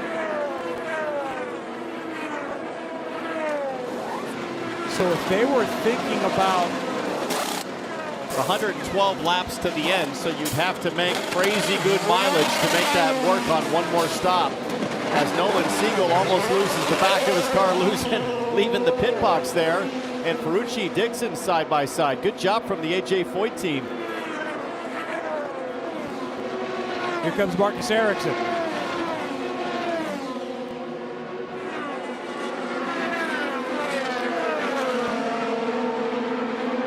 See Marcus Ericsson working his way down pit road. I thought I caught a radio transmission that the tires were overheating, so we'll look at those here when we get off, and now they're just up on the air jack. There was a miscommunication about whether they were changing the front tires or not, so maybe a potential issue on Ericsson here. I thought they just kept him out to make sure they got that fuel number, and he's got a big blister on one of the front tires. So we're going to check on this, and we'll get you an answer here what's wrong with Ericsson. Yeah, that's something gone catastrophically wrong. They weren't even attempting to change the front tires. You don't not change front tires if you're changing other tires. So there's Let's go. Let's just go here. See, Olivier Bolson, the engineer, said, let's just go. Michael Andretti up front and Eric Bretzman were talking to HRC Honda officials there. That was bizarre. And that cost him how much time? 10, 15 seconds? Oh, it doesn't matter. Day done. Yeah. Might as well go home. It's We'll make it up. So you're hearing we'll make it up from Nolan Siegel because he is diving back into pit lane. You see Ferrucci down there as well. Both of these drivers got speeding penalties on that last round of stops. Such a strong result going for the young man from California. And for Ferrucci, who had a nice run. Siegel's penalty doesn't surprise me because, as he said right there, he locked up the rear. He did a heck of a job saving the race car, then locked up the front to try to get it woed up. Sorry, Not that sure sucks. what happened to Ferrucci here. He's following Dixon in. And this is the most painful of pit lane. That feels like a 5-mile pit lane when you're serving a penalty. And for Marcus Ericsson, whatever happened appears to be maybe more serious. Dylan? And this is a motor issue. It sounds like. Turn it off, get some fans on it. Yeah, you just heard Eric Bretzman turn it off, get some fans on it. So we heard that overheating radio. That wasn't about the tires, that was about the motor, and that's why they were falling back. So there has been some Honda engineers down here trying to diagnose exactly what's wrong, and that's why you saw the hesitation to change the tires. It wasn't an issue with those. It was, what are we going to do with the back half of the race car? So devastation here for Ericsson. Been the best Andretti car so far today, and not going to get the result that they deserve. And he was leading one of the two strategies. We still don't know which one is best, but was in play for his first win with Andretti Global. Not today, though. God, what a bummer. It obviously explains why they were falling back, like Dylan said, but... Okay, so let's reset. Yeah, back to the front. Need to do What's going on here? Will Power, Scott McLaughlin, David Malukas lead. These cars will have to stop 2 more times. The cars that are lapped down that we've been talking about, like Scott Dixon, Linus Lundqvist, they're going to have to stop, we think, 1 more time. But they have to stretch to make that work. It's going to be a big stretch. And right now, Lundqvist is ahead of Dixon, maybe playing a little bit of a team game, helping Dixon tow along to save that fuel.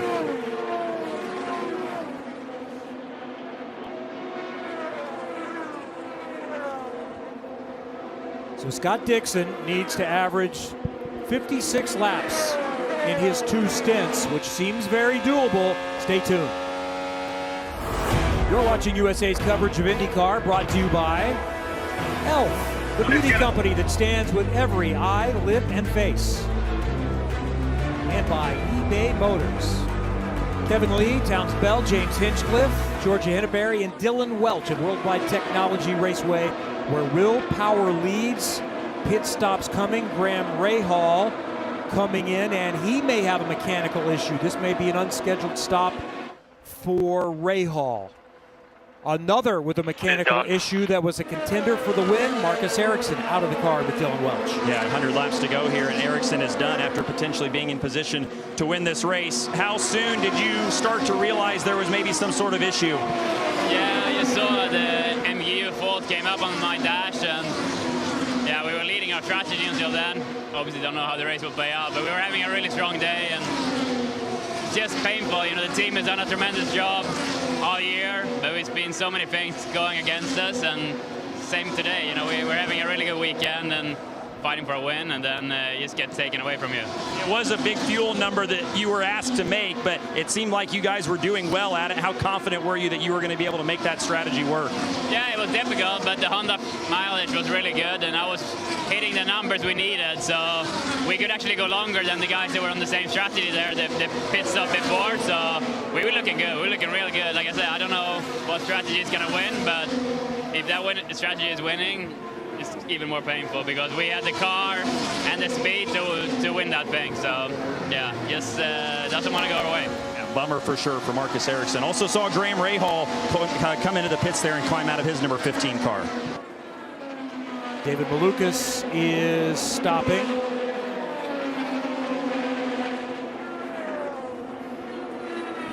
Just going back to Ericsson quickly, mentions MGU fault as Colton Herta dives into pit lane. MGU is one of the components of the hybrid system, so that seems to be something that affected what happened there as his teammate Dylan comes down to pit lane. So here is Colton Herta, and he is carrying the torch now for the Andretti Global Group with problems for Kyle Kirkwood early in the race, and now problems for Marcus Ericsson.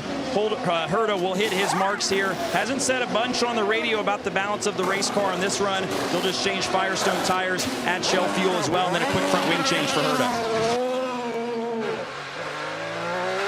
So probably the second to last stop for Colton Herta as Josef Newgarden peels off. He was one of the first to stop in this strategy. And one of the first again, Georgia. Yeah, absolutely. Josef Newgarden making yet another pit stop for Firestone tires and shell fuel. He's been relatively happy with the car other than the slight push, but they're not going to make any adjustments on the race car as well.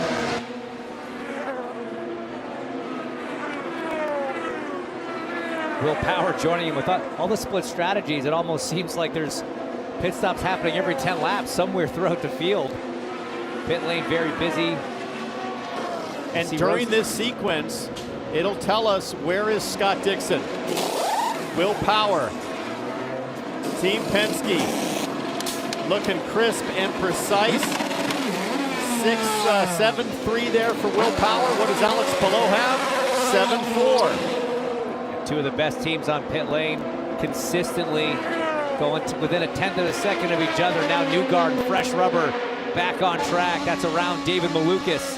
Malukas only pitted a lap or two earlier, so he has just a lap or two older Firestones, and that's why he's fighting Newgarden so hard.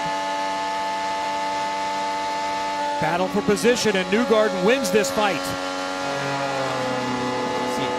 Newgarden's teammate McLaughlin, he's off. Let's see where he blends out in relation to this battle. Stingray Robb has cycled to the front. I know he's on a different strategy, but he's been quick. He's been having a good night in the A.J. Foyt racing car with the third fastest lap of the race. So there's McLaughlin, second car in line there. Several cars buffer in between himself and Josef Newgarden. So Stingray Robb shown as the leader, but he'll have to pit soon. Along with Fittipaldi and Lundqvist. Look at this getting jammed up between teammates. Newgarden the high side, Will Power down low. They'll split Lundqvist potentially. Oh, that's close. And that just kills the momentum of Lundqvist. Power doing a great job of predicting that was going to happen. Didn't run up the back of him in the middle of the corner. Timed that beautifully to get the run into one, and he clears the Ganassi driver. It's Newgarden keeping the roll going on that high line. Right around the outside on Pietro Fittipaldi for position, sort of. not on the same strategy, but it's track position because you want to run fast laps right now. Now, let's talk a little bit of strategy as we ride on board with Will Power. If Scott Dixon can make it on one more stop, he's not in a good situation. He's 23 seconds back, maybe 18 seconds back of McLaughlin, but he has to save more fuel to get to that one more stop. So the two strategies now have converged. All of the front runners, one more stop to get to the end. It's about a 34-second buffer, like we talked about, that you've got to make up on track, and they're 2/3 of the way there, with still quite a bit of racing to go. We've had 17 lead changes. The previous most here in an IndyCar race was 13. And there's still more to come. 85 laps left on the board for these guys. It's going to be a big ask for Dixon and those drivers on that strategy. Look at the sun now going down behind the...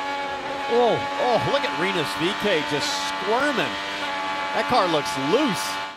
And Power just in the dirty air there didn't have enough front grip to turn down below him. Had to just pedal the throttle to make sure he didn't get into the back of VeeKay. Now Malukas trying to make the same move on the ECR driver. We'll get it done into 3. What a great day David Malukas is having. Started up front, staying up front. Meyer Shank Racing battling it out with Team Penske. It's essentially a Penske 1-2-3 once Rob pits, and Malukas hanging on right there with him.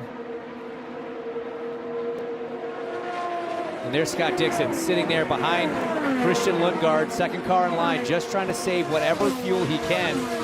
It is mission critical for him right now. He would love a little bit of yellow flag to help the cause, but just listen how early he's got to lift. And that's a situation you got to watch out for when you're doing this, Townsend, is you got to lift so early. The cars behind you aren't expecting sometimes the closing rate. They're in such a difficult position now. Now they know that they're sort of in no man's land. You can't bail out on the strategy at this point, pitting under green and making an extra stop. You just have to sleep in the bed you've made and try to nurse it home as McLaughlin now laps Scott Dixon. And if they both have one more stop, it is not looking like the kind of Dixon magic we're used to. You don't know. It's not done yet. Yes, you never count out Scott Dixon. Stay with us from Gateway. You're watching USA's coverage of IndyCar, brought to you by Code 3 Associates, proud partner of RLL Racing. When disaster strikes animals, Code 3 answers the call.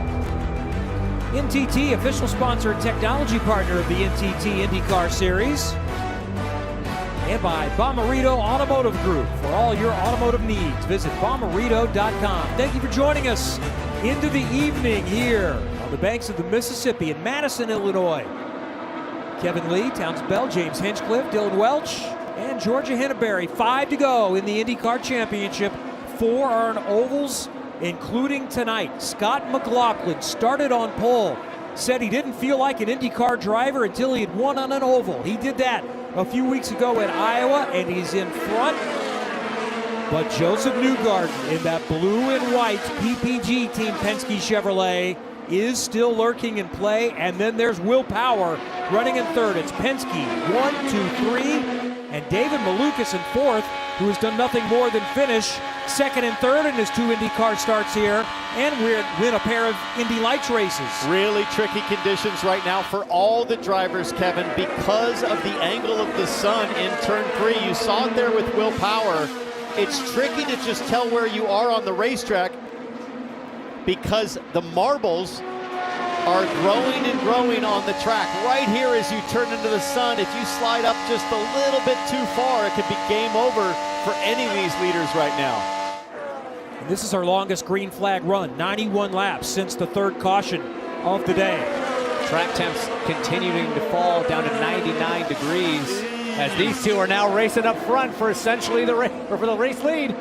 McLaughlin trying to hold off Josef Newgarden, and Christian Lundgaard could be a pick there in front. McLaughlin holds him up for now. And Newgarden's got to be careful. That's what I'm talking about, the wash up. You get into that dirty air trying to make a move and you check up. You slide too high, you might go for a ride. Onboard here with Lundgaard. Everybody's still got at least one more stop to come, but track position could be critical. Can McLaughlin dispatch of Lundgaard, and then how quickly can Newgarden do the same? Job done for McLaughlin.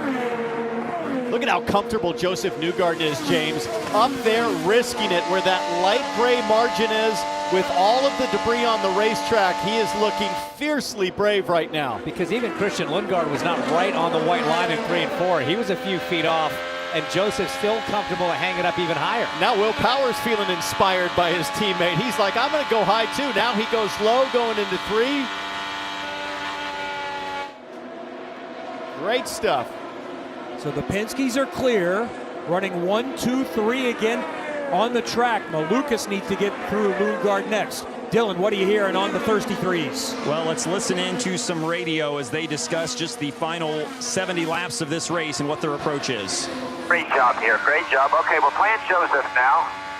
He's doing the same thing we are. His fuel codes are 25. We have a 2-lap advantage on him. And that's the biggest thing that they wanted to try to do, was just build a little bit of a buffer, pit stop to pit stop, over Josef Newgarden and Will Power. They've done that, so we'll see how that plays out over the course of this run for McLaughlin, Georgia. And we talk about Newgarden going to that high line, but we have to remember last night he was one of the only drivers in the final practice session to give it a try. And then afterwards he told me, I love the high line and I really hope it comes into play. So it's fitting that he's going to use it during the race and be one of the onlys to try it. And it's fitting for Newgarden. He's going to need it. The top 2 in this race seem to be best friends over the last few years. They did a YouTube show, the Bus Bros, that ended at the end of last season, and then it's now said to be more of a business relationship. They work together as teammates, but it's not the same as it was, and both had stated, you know, at some point, we're going to get mad at each other on the racetrack. They may be fighting for a win here again tonight. Well, if it's a business relationship, one's a slicer, one's a dicer, because they are carving up the field right now as Scott Dixon comes to pit lane for what might be his final stop. 66 laps to go. It's a big ask for Scott Dixon in the 9. Watch McLaughlin here try to work his way through traffic. They're too wide in front of him. And he's going to try to put the championship here leader, comes Alex Newgarden. Palou, Look at the run. Newgarden to the high side of Herta. He's got a big run on his teammate. And here he comes on McLaughlin. Can he use the traffic to his advantage? McLaughlin clears. He's wiggling. Newgarden's coming through. Can he hang on? No! Newgarden going around.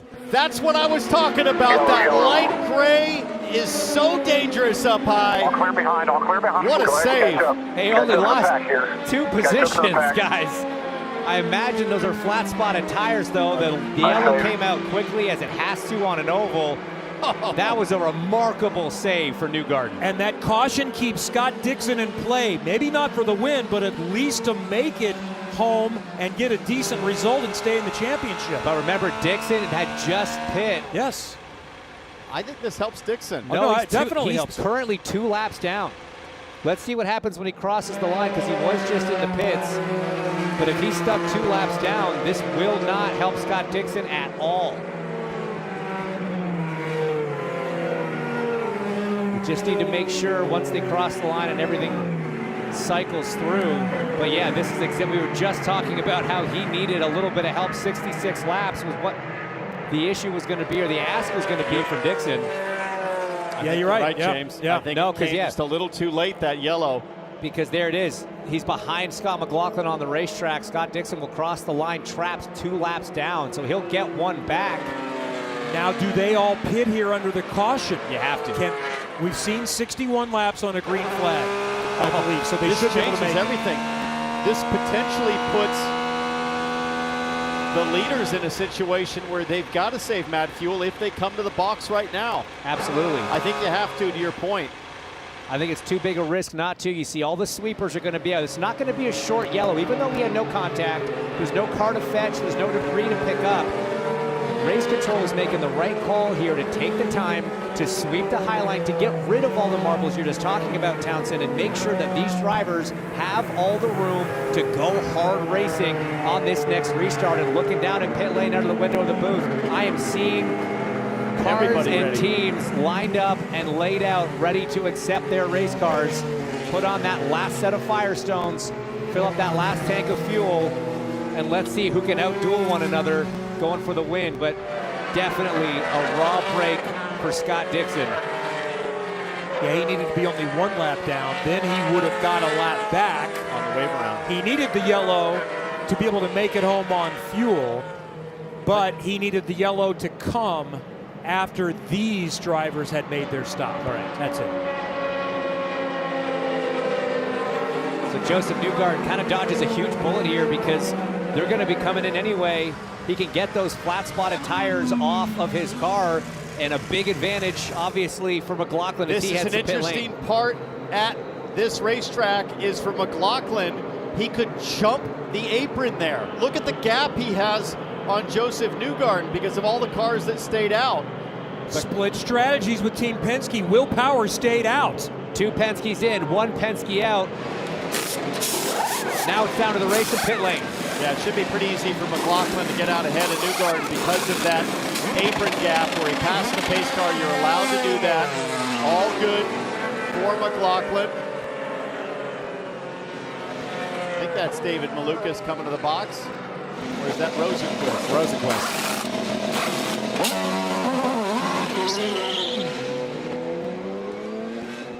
So Rossi as well. All sorts of action. So Will Power is the leader, but he still needs to stop. Back at World Wide Technology Raceway, 57 laps to go. Some split strategy from the Team Penske cars. Up front right now is Will Power, who stayed out on this pit stop cycle. Believe their plan here, everybody is going to have to stop again. Even the cars that just pitted, everybody will have to stop again. Power's going to have some lap traffic and some other cars behind him that will provide a buffer, but he can run hard and hopefully just try to maintain some track position. He won't have to save fuel. He can just run hard to their next stop and then just see how the track position shakes out. Okay, remember that these guys, Herta and Palou, were a lap down, so they had to actually stay out on that first one anyway to get their wave round and lap back, then come in to top off. I've heard the get-home lap for this race was somewhere around 2:01, maybe 2:02, so these guys are definitely good to go.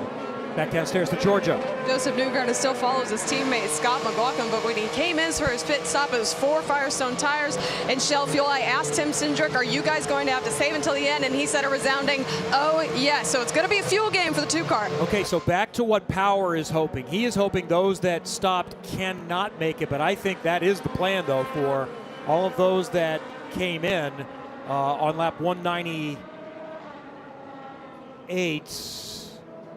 This will be fascinating. To try to get home, but there's going to be a fuel save involved.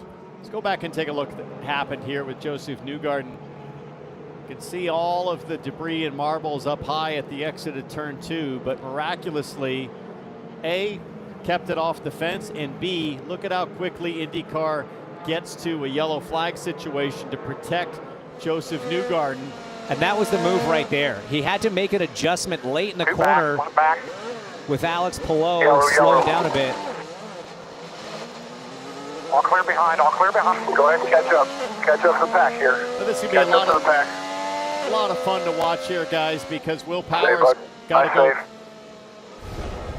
go 10-10s here, right? He's going to try to just open up a massive gap. Everybody else will be in some level of fuel save as Tim Cindric looks on. I like where Palou and Herta are at back there in 7th and 8th. They were a lap down. They couldn't come in. That actually helped them. So they are 4 laps to the good of McLaughlin, Newgarden, Rossi, Rosenquist. They did not lose any track position. They're on the lead laps 7th and 8th, and they have a little more fuel. That's the championship leader, Palou, back there at 7th, and we know Colton Herta is fast. We watched him carve through the field from his 25th starting position at the beginning of the race. Here we go again from Gateway. Will Power with the early jump on Malukas. McLaughlin running in 3rd, side by side a little further back. And remember, there's only 8 cars on the lead lap right now, so some of the cars in between are not for position. Like this one right here, you see McLaughlin going around Marcus Armstrong. That one not for position, so you got to be very careful about knowing who you're racing and who's actually a lap down right now.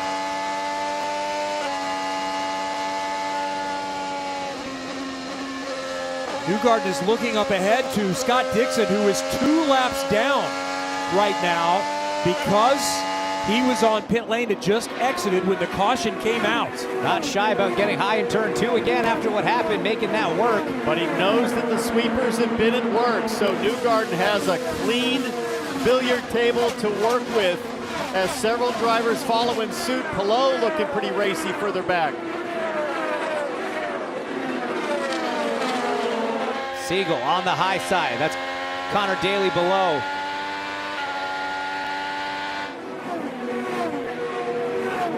That one not for position. Daly 2 laps down, Siegel 1 lap down. Everybody's on their own program, it seems. And Will Power just turned the fastest lap of the race by a chunk, a 25.7. McLaughlin, a 25.9, but presumably McLaughlin's going to have to tune it back now and start to save fuel, while Will Power effectively is going to do qualifying laps and try to open up the gap to make one more stop. So it's interesting listening to the radio on the 3. It doesn't sound like they think they have to make another stop now. The number is sort of changing. You saw McLaughlin kind of come out there like gangbusters on that restart to try and get as far forward as he could. They've settled in here with the fuel setting on the steering wheel.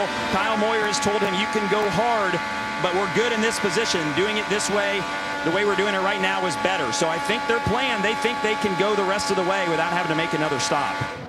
That had to be the plan. Otherwise, you would not have stopped there and would have done what Power and Malukas did. Yeah, they definitely Kevin, to be honest, it wasn't at the start of this this kind of cycle. They were expecting to have to make another stop. I think that extended yellow with the track cleanup helped him and maybe some of these other guys too. But James, right now, McLaughlin looks way too fast for Will Power. It's not like Will Power is just dumping him at a second a lap.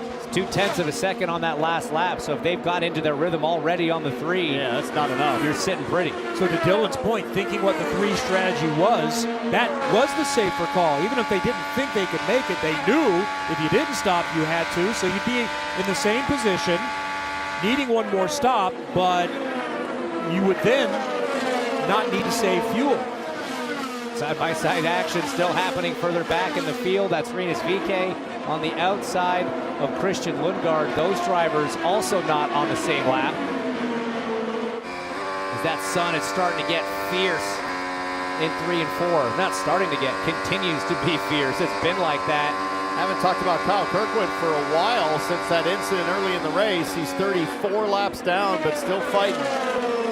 22nd right now. Valuable track time. It's tough as a driver to know that you're not in contention for anything. None of your passes on track mean a position in the race, but it's still, in these early days of the hybrid, so useful to be out on track, learning, testing essentially, and that's what the Andretti Global Group's doing with the 27.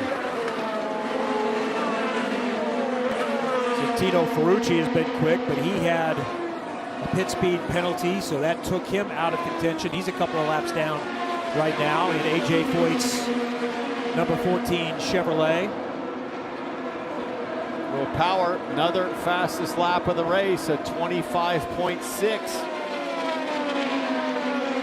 Like we talked about it, he needs a 34-second gap to come out in front. He's at 3. But after he pits, he's got all the fuel in the world. Yeah, keep digging. But he's going to have to pass all those cars. It's always tougher to make the passes in this type of scenario on the racetrack. Track position is so important. You can control the fuel save. McLaughlin's still running a pretty good pace, 26-second laps, which is about a second faster than what we were seeing during fuel save. Yeah, it's 0.8 of a second. Push until we get to the back, and you got to let me know if we're going to catch up, if we're going to be able to get by them or not. Yeah, 0.8 of a second faster than. So there goes David Malukas. So he's bailing out, making his last stop. Dylan, the Arctic Wolf car coming to you. This time. Yeah, and this is going to be interesting because listening to McLaughlin's radio too, they are now talking maybe about having to do a splash and go. So Will Power will come in as well. This should just be a splash and go and a tire change for Malukas. So this is ever evolving, and we'll try and keep an eye on just who's doing what down here as Malukas completes his service. This has been fascinating. Power comes down. Clearly the last stop for Malukas and Power, so that's what we know. They don't need to stop. The others, maybe they do, or they need to save big. Just can't see any scenario where they would have made that last stop had it not been good enough to get to the end. Well, and now there's hard. And there's no pressure. Now that Power's bailed, he's got to try to make up an entire pit stop on the racetrack, passing cars in 40 laps. That's going to be nearly impossible to do. Right now, McLaughlin lapping I mean, at one point it was over half a second faster than Newgarden. He's got a 6.5 second gap. He can really cruise from here.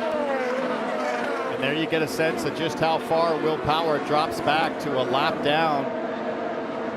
So the Power and Malukas camp wanted to stay green. It would just take a caution, you would think, for the McLaughlins, Newgardens, Rossies, and others to make it home. 40 laps to go. I don't think they need it. Let's listen here, guys. Some radio from Joe Newgarden. The 3's going hard. Absolutely have to hit that too. Next car is a 7 and start finish, so we can just do our thing here and see what happens. Right, so just big save. Try and make a number. Try and make the number. Okay, so Hinch, I think we need to walk back a little bit of They're this talking because about Tim a splash. Cindric just said that the 3 is going hard. And if that is the case, then McLaughlin, like Dylan Welch just reported, might have to splash. So you know who's sitting pretty, guys, is Colton Herta in 5th place. Pitted last on lap 203. That 4 extra laps could be huge. Now those were 4 yellow laps, so it's not as big of a gap, but it's still a nice margin for the Gamebridge driver. We need a scientific calculator today. We need Standard one's not going to do it. Our biggest thing is we want to close the wheel because that's the gap. We're going to do a shorter stop with the short fuel. Yeah, I got as fast as I can right now. Yep. Wow. No, you're doing good. You're doing fine. So we have 3 strategies with the 3 Team Penske cars. That's Power right. is safe on fuel. McLaughlin is going to have to splash, and Newgarden is trying the big save. And then you go back to Herta and Palou, and as I mentioned, being a lap down helped them. They are 4 laps better to the fuel. So when we heard this before, Alex Palou may work his way coming from the back up to the front and finishing on the podium. So this is pretty important right here. McLaughlin gonna lap Alex Palou.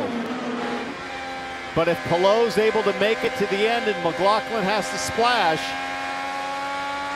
this battle could revisit itself at the end when McLaughlin pits. Yeah, Palou, sorry, he doesn't want to fight that at all. He's got a fuel number that he's aiming for, and we've seen it out of the 10 car before. I mean, this could really be shaping up well. You're for doing both exactly what we need. Don't worry about him.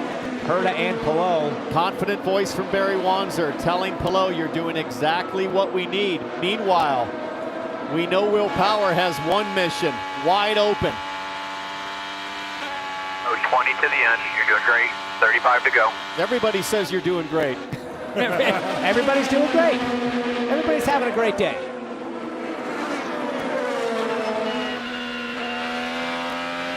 The Auto Nation on board with Felix Rosenquist. One of those that likely needs to save, we think, running 4th right here.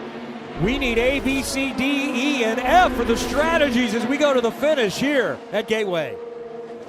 This race has been fascinating. We thought, needing only 61 laps to go, that those that stopped on 199 had a pretty good chance of making it, yet Alexander Rossi just bailed after 31 laps. So he's the first on that strategy to come in from up front. Scott McLaughlin leads Josef Newgarden. We think they're doing different things. Then Rosenquist, Herta now in 4th, might make it home. We know Will Power in 5th will get home.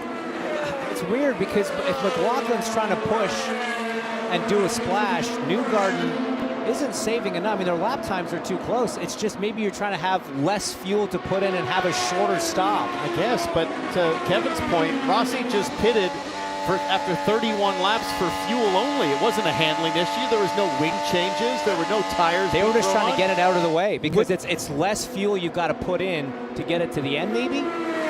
Would you wait in case there was a massive crash on a long yellow? So this is important. This is now Colton Herta going a lap down to McLaughlin. So McLaughlin has lapped up to 3rd place. Only 3 cars on the lead lap as it stands. And Newgarden is just 1.1 seconds back, so I think Newgarden's on the push as well. I believe Team Penske, McLaughlin and Newgarden are both going to have to pit. And look, we know that it's 34, 35 seconds time lost to pit. Right now, a full lap ahead is Scott McLaughlin. That pace that Herta's got, he's pulling out. I feel like he might get that 10-second gap he needs. So a couple updates here from some of the front runners. Sounds like maybe 15 laps or so for McLaughlin before he's in. They will have to pit again, and it should just be a splash. I don't even expect them to even change tires. And for Colton Herta, they pitted on lap 203, so they'd have to go 57 laps on this stint. Just checked in with the team. They said they can make it from here, so Herta's looking good. Herta's looking good, but the pace is not great. He just got absolutely dropped by McLaughlin, so that's 25 and a bit seconds, just one lap around this place, so he needs about another 10-second gap, and right now he's probably got 4 of those just in the last 2 laps. So the question is, how far ahead is Colton Herta over Will Power? Power circulating about a second quicker. There's Power, there's Herta. I think Will Power is now in the catbird seat again. Colton Herta's going to have to save to get home if he's trying to stretch it, and Power's just going to go race his way back to the lead. Yellow and black Gamebridge car is 4 cars in front of Will Power, dealing with some traffic.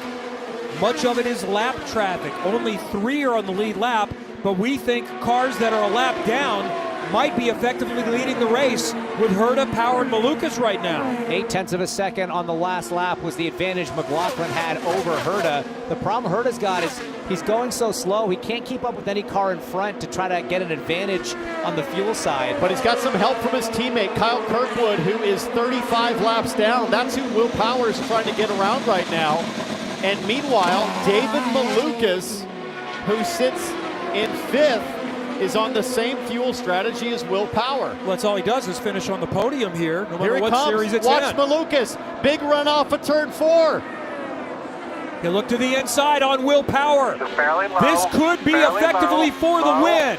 Side by side with traffic. They touch, and he goes around. Heavy damage for David Malukas. Battling for Will Power for what might have been the win, and it ends in tears for Malukas. And this is an interesting caution with only 2 cars on the lead lap, McLaughlin and Newgarden. And this is a significant crash. Can McLaughlin and Newgarden be able to coast home? And I am still stunned that those that stopped on 199 needed to pit here in the last 10 laps, like Rosenquist, who bailed from 3rd, and Rossi a little bit earlier. Oh, man. But guys, remember, they can come and pit, and it's just the 2 of them. They can pit and not lose any time. True. So only they are allowed to pit the first time by. Saturday night shootout on low fuel and new Firestones between 2 teammates. A 2-driver race between the Bus Pros for the win with full fuel. So here's the thing. It really depends how many laps short they were and how long this caution goes. If they don't need to pit, they're not going to pit, because you don't want 3rd place being on the same lap as you. That's true.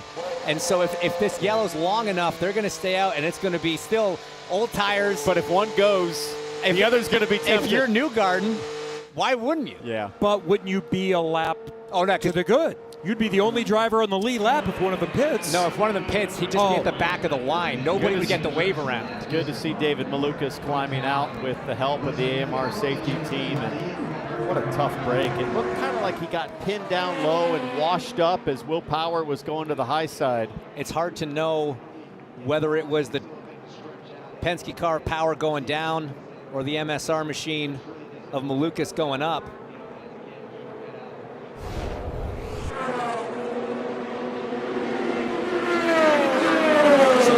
Comes down, takes a little bit of air away. That was tight. I think Will Power really pinched David Malukas to the high side. And knowing that he was going to have the dirty air from, I put that more on Power, to be honest. Yep. That's just situational awareness. You know that Malukas is going to pick up some understeer, being that close to Kyle Kirkwood, and really ran him tight.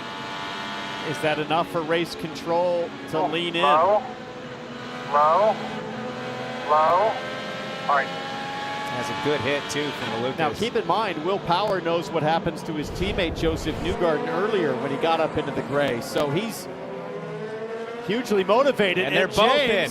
Okay, so they had to come in. That tells me they did not have enough fuel left to do it. They had to come in anyway. It's now a race on pit lane between these two crews, and it'll be a shootout. Do you take tires? You cannot take tires. There is no time to take tires. The fuel fill will be so short. I don't know. They burned a lot of gas they're doing here. it. Newgarden takes tires. Oh, here's why you do it, because you're only racing each other, and now you've got a new tire advantage over the cars behind. Herta, Power, Lundqvist. Look at Newgarden, did 5.1. How can the 3-team respond? They can't. They can't. How do you do a 5.1 second pit stop? Because you would need almost no fuel. It was just how quickly can you get 4 Firestones on, and that right there could have been, you're hearing save fuel. They put in just enough to get him to the end, even with a bit of saving. That's some clever early pull. But this from thing Tim is Cindric. far from over. They might have won the battle on pit lane, but with 17 to go. Do what you gotta do with tire. Do what you gotta do with tire. Changing 4 Firestones in 5 seconds is lightning fast. Oh yeah. Anything under than 6. Look at that. Look at the fist bump in here. They know it.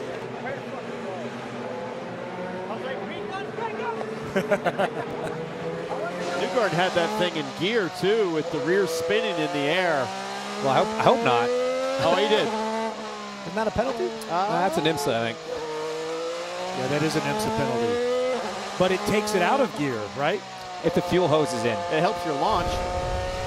Watch. Let's just Newgarden watch here. it. So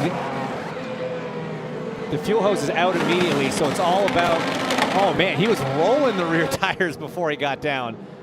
We've definitely seen that before when there's clutch issues. Chad Gordon is the chief on this program. I have Caitlin Brown there, inside front. She's one of the superstars on pit lane. I think she's the fastest inside front, up and down pit lane. Every time I see her go to work, it is crisp, it is swift, it is Penske perfect. The choreography on those pit stops is remarkable. The reaction times from the fueler, from the tire changers, from the wand, everything has to be absolutely coordinated perfectly, and this group nailed it. Got their guy, Josef Newgarden, out in front. Caitlin started 5 years ago as a shop mechanic on the NASCAR program. Got a chance to come over to IndyCar, working as a mechanic, but said, I want to go over the wall. I want to change tires. And she has been doing that for the last couple of seasons. Okay, so you've got Newgarden and McLaughlin, who both just pit, but they used tires. They were not sticker new tires. I think they were probably out of them at this point. Herta, his tires, he's been out there for 40 laps. Power has a 15-lap advantage tire-wise over Herta.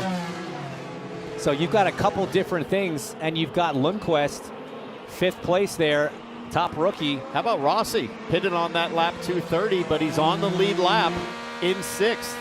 Lundqvist should need to pit. He stopped 5 laps earlier than You're right. McLaughlin and Newgarden, so they're just hoping for something really odd, but it's been a nice run for Lundqvist. He might pit now because he would have had to get his lap back, so pits might be open for lap down cars this time by, so expect to maybe see the 8 of Linus Lundqvist come in. A lot to keep track of up here, guys. There's Kyle Kirkwood has parts. There's nothing he could do. 30-plus laps down, so they learned what they could, and he'll get out of the way. And also now, lapped cars will be moved out of the way, although many unlapped themselves. And here we see some stoppers. The 2 Juncos Hollinger cars were collected early on and lost a lap. That's Romain Grosjean. They've been quick this weekend. Here's Linus Lundqvist, who comes in from 5th. He needed a stop. Palou's topping off. Did not change Firestones, though.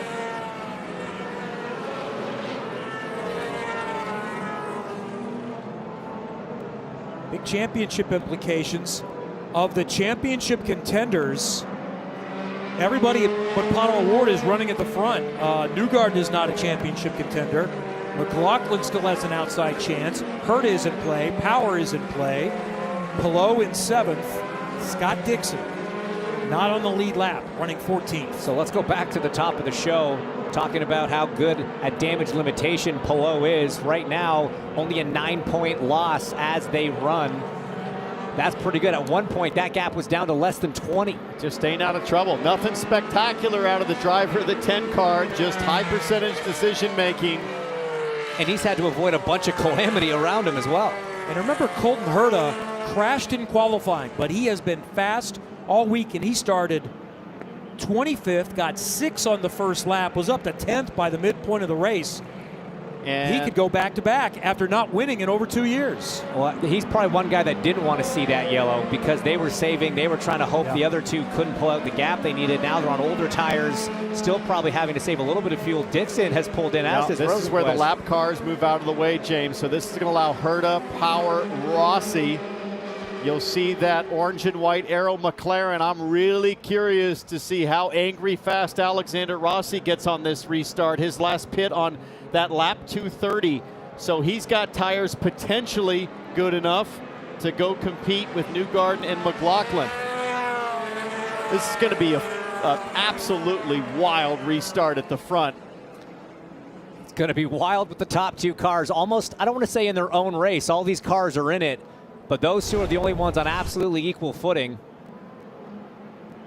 And don't forget that the driver who has a chance to win this race spun earlier, did not make contact. Lap 196, that wasn't a full spin, but it was a half and get it back in the way. So Danny Sullivan is going to say, that's not good enough, son. Next year is the 40th anniversary of the spin and win. I saw Danny on Friday at the Monterey Historics, and he reminded me of that great achievement back in 1985. So, and that was a Team Penske driver, Danny Sullivan, at that time. So Newgarden has a chance to make it happen.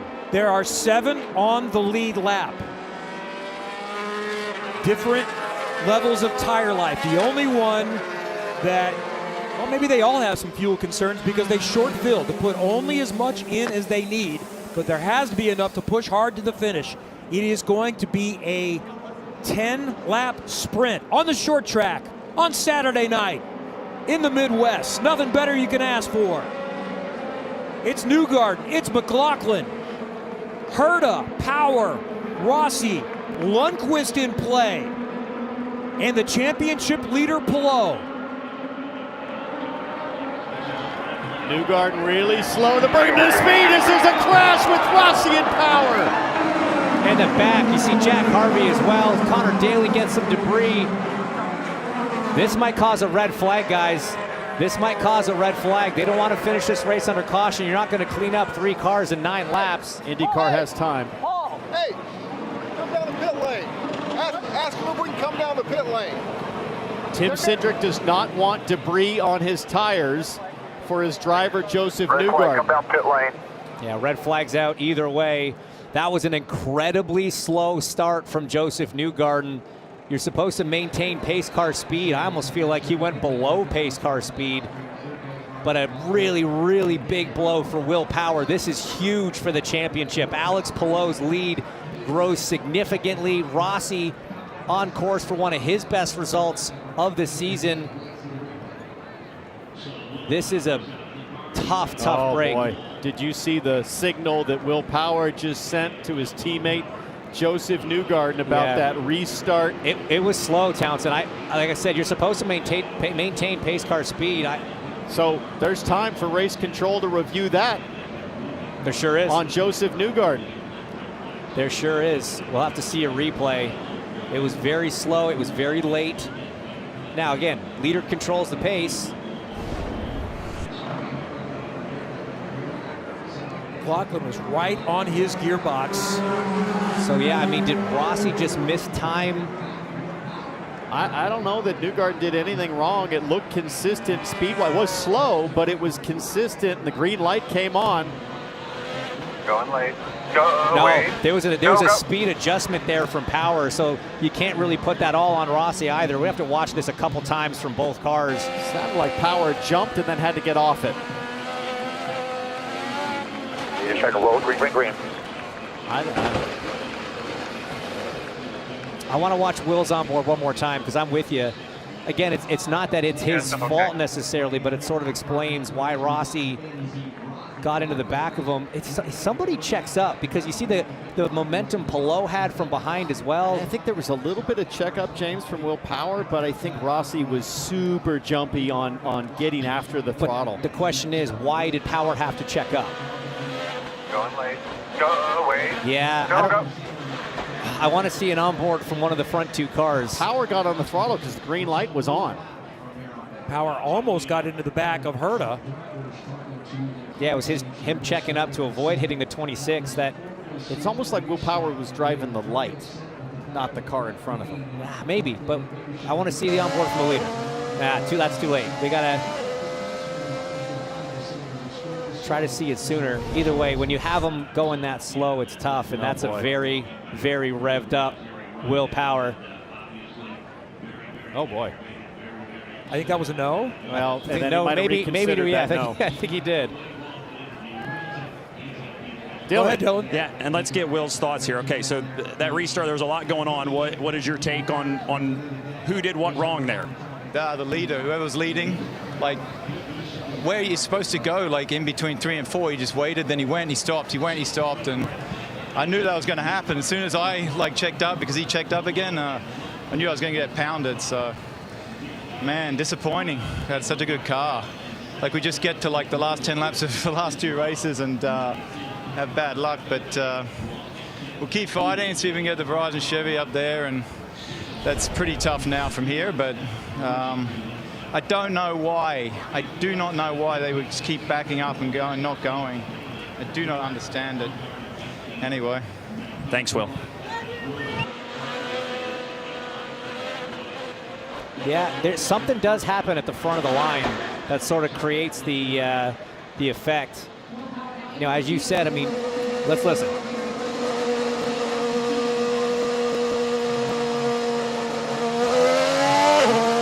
Nothing. It's consistent. Nothing happened at the front of the line. I'm going to put that on Alexander Rossi, a little bit on Will Power being super jumpy on the throttle, and even more so on Alexander Rossi. But in terms of Josef Newgarden, James, that was steady throttle until the light came on. That was not off and on. There was no big brake dragging, no stabbiness. It was slow, but it was a one-time acceleration. Yeah, I'd love to see the onboard of Scott McLaughlin's looking forward if we got it, because that's going to be the final piece to this puzzle, because McLaughlin got right up to the attenuator of Josef Newgarden. Either way, you just look at the tough break for the 12, for the 7. But yeah, you're right. There was no obvious change in the engine note from Newgarden. It was certainly slow. It was certainly late. But it seemed consistent.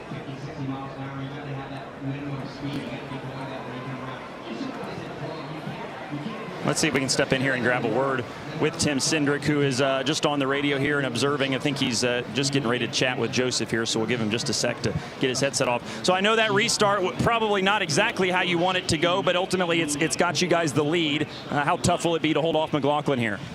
Yeah, I mean, it's really unfortunate, obviously, with Will getting caught up in that. That's the last thing we wanted. So, yeah, we'll see how the rest of it plays out. Obviously, the team's done a great job all day and done a great job in the pits, but yeah, it's a shame it ended up that way. What's the strategy been like for you on top of the box, trying to keep up with all of this? And even amongst the team, you guys are on 3 different plans. Well, I'm hoping he didn't get a spin and win out of it, but we got a little bit of work to do. All right, it's tense down here for sure, guys, with 8 laps to go.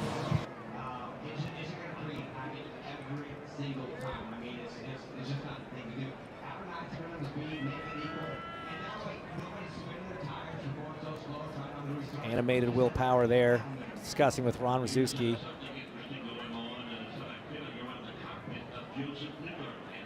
Remember, he had a coming together with a teammate 3 weeks ago, Scott McLaughlin as well. Watch on the left. Looking to see if we can see a green light. There it is. It's on. What's the rule? Does he have to go immediately? Can anyone else? And everyone can go once the green light is on. Which we see Palou come to the inside. That's allowed. Yeah, what you can't come out of line once the You can't come out of line until the green light comes on. Look at that. Palou escapes again. If he had stayed in line, he is collected in that. He's probably into the back of whoever was in front and then collected by Power getting hit. Yes. It's that car has been an absolute magnet for trouble. See that? Here's the thing, guys. Remember that IndyCar has enforced the fade out. They want everybody to be perfectly in line. And so before they started to enforce that, people used to fan out a little bit and you could but you could jump right on top of the light. As you see in the upper right, the 2 box there, you'll see the green light come on. Rossi's leaving a little bit of space to Power. The green light's on, and I think what's happening is Rossi's just hammered down thinking everybody's going, but Will Power was doing the same thing, and it was slightly different on timing, and when Power checked up, Rossi was going right into the back of him. The other thing about it is there's a restart zone that the race director lays out to the drivers in the pre-race drivers meeting, and it's really hard to take a track map with a squiggly line on it and compare it to the camera angles we've got. But from what I've seen and from where Josef accelerated, he was outside the restart zone. He was past it. That's what it looks like, at least from here. Race control has to look at it, but let's take a look and a listen at what's happening here.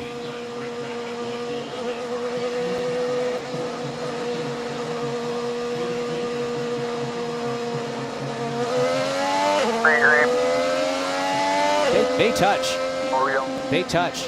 The 3 and the 2 touch. And I know the engine note doesn't change a ton, but can you drag the brakes and yeah, it change? Of course. Yeah, you can drag the brakes a little bit. You're certainly going to do that to keep the turbo up on boost as well.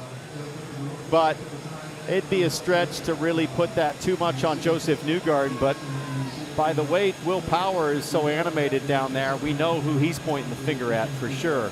Yeah, Here's the thing, my point about the flare-out rule, right. How much that's policed, is you can't really go off the light. You have to just drive the car in front of you. So here's the thing. Only thing you can do is a massive swerve like Alex Palou did. Let's listen again. So he's trying to maintain a good distance here. But then, look, that's Josef slowing down. That's not Scott speeding up. And they actually get into each other. He connects with the attenuator. I do think Josef slowed down at some point there. I think it's a stretch to try to put much of that on Newgarden as much as Rossi. I mean, the impact that Rossi had, Rossi. I mean, he launched off the back of Will Power. It was a horribly mistimed jump. Let's watch Colton Herta from third. Going, green. That's big work behind you. Back it down easy. That's dirty from Newgarden. He's stop and start. That should be a penalty. It's really dirty. That was unbelievably bad. Well, Bob Edwards on the other end. Colton agrees with you. The drivers have given their vote. We'll see if race control decides to, even can make a decision on that and adjust anything. I'd be surprised if they did, but there's certainly going to be some conversations. Colton didn't have any issue running to the back of McLaughlin. Look, I'm not arguing about whether Rossi's at fault for running into Power. I'm running at why was there a checkup, or I'm talking about why was there a checkup in the first place. Well, another contender, unfortunately, is out. David Malukas is with Georgia. Yeah, the previous caution, David Malukas was involved, and he just told me that he's okay. He's been checked and released from the IndyCar medical unit. Was there anything that you would have done differently in that scenario? Honestly, probably not. I had a run, I set it up, I went down the inside, and, I still need to look over the video to see how it was, but, from my side, I don't know, I just felt like I came in. Yeah, I mean, Power just came by and screamed at me. I mean, I don't even know if he got a penalty there, but I braked, I slowed down, I gave him as much room as I could, other than the curb, and he gave me a tap, and that was kind of it. Like, there's not much else I can do. He's screaming at me. Man, you have a whole second lane you can go up there.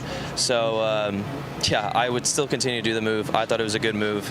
I gave him the space. We slowed down. If he would have just stayed in that second lane, we would have been perfectly fine. We were side by side, and you come down, and you're going to hit me like that.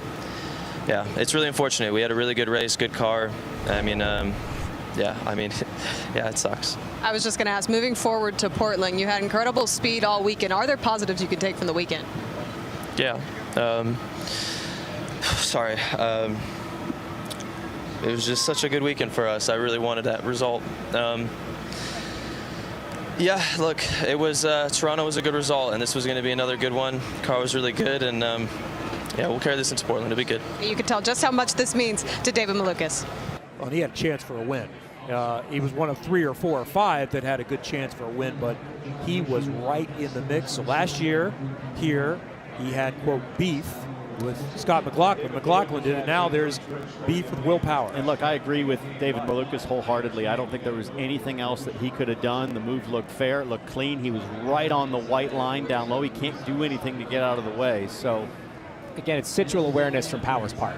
He can see where the 27's going. You have to know that that car might move a bit, but even that, I don't think he really did. I think Will just didn't quite give him enough room. So with all this drama, now the sun falls and Teen Wolf mode comes into play.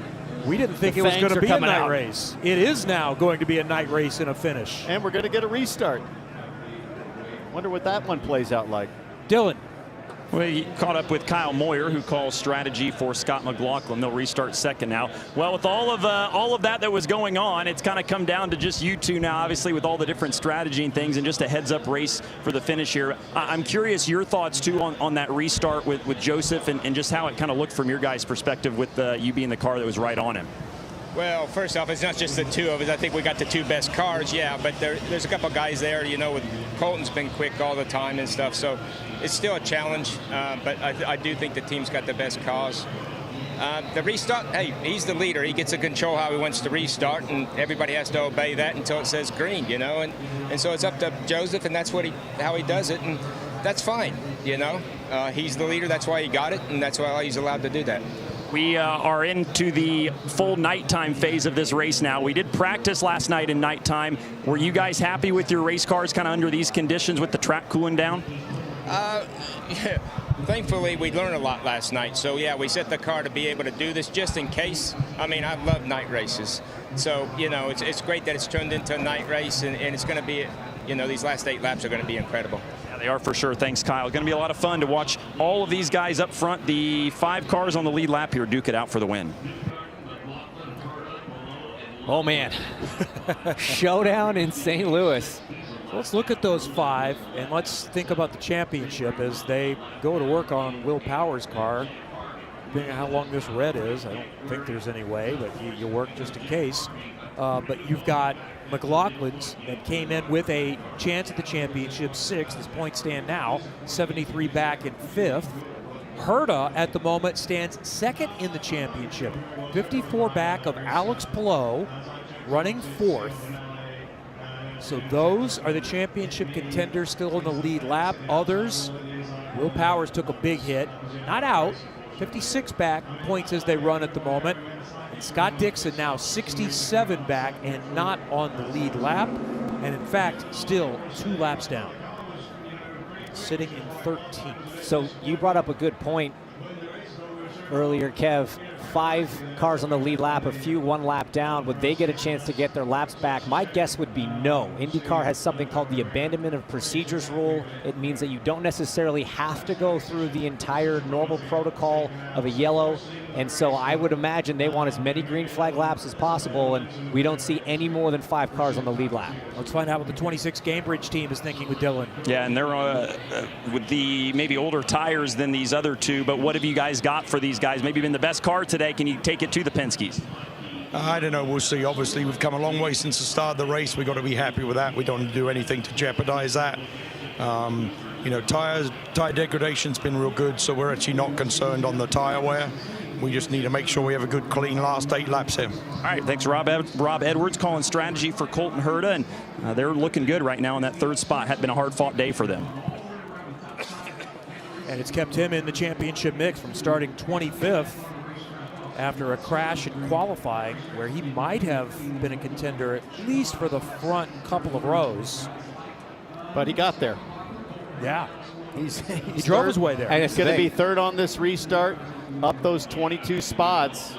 And it's been a night filled with drama and unpredictability, but with a fast race car, Colton Herta's got himself right back to where he probably would have qualified. And here's a look back at how he did it right from the beginning of the race.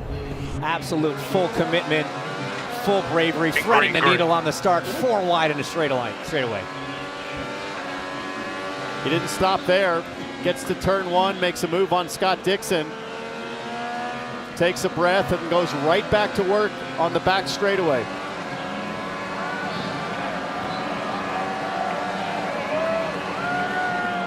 Just so comfortable up top early here. He had to be down low in 1 and 2. Using lane 2 and 3 and 4. Great effort. And that was just the beginning. He just kept climbing from there. Really giving his team a thanks for the mistake in qualifying, as we see the caution flag has come out, cars are restarted, and we are back rolling. Caution number 6. This one became a red flag, so this is what happened. Restart coming with 10 to go. Josef Newgarden in front of Scott McLaughlin. This restart is under review. Then it's Herta, and then Rossi in 5th got into the back of Will Power. Others like Romain Grosjean were collected.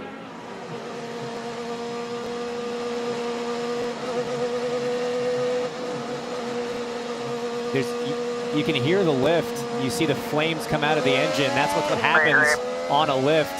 You're supposed to maintain speed. I think it's going to be hard to argue that it was a full speed maintenance there. Here's from Will Power's view one more time.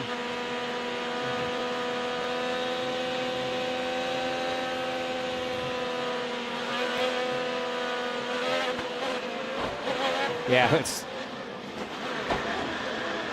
most egregious from them. And then, yeah, Rossi mistiming it. Be ready. Be ready.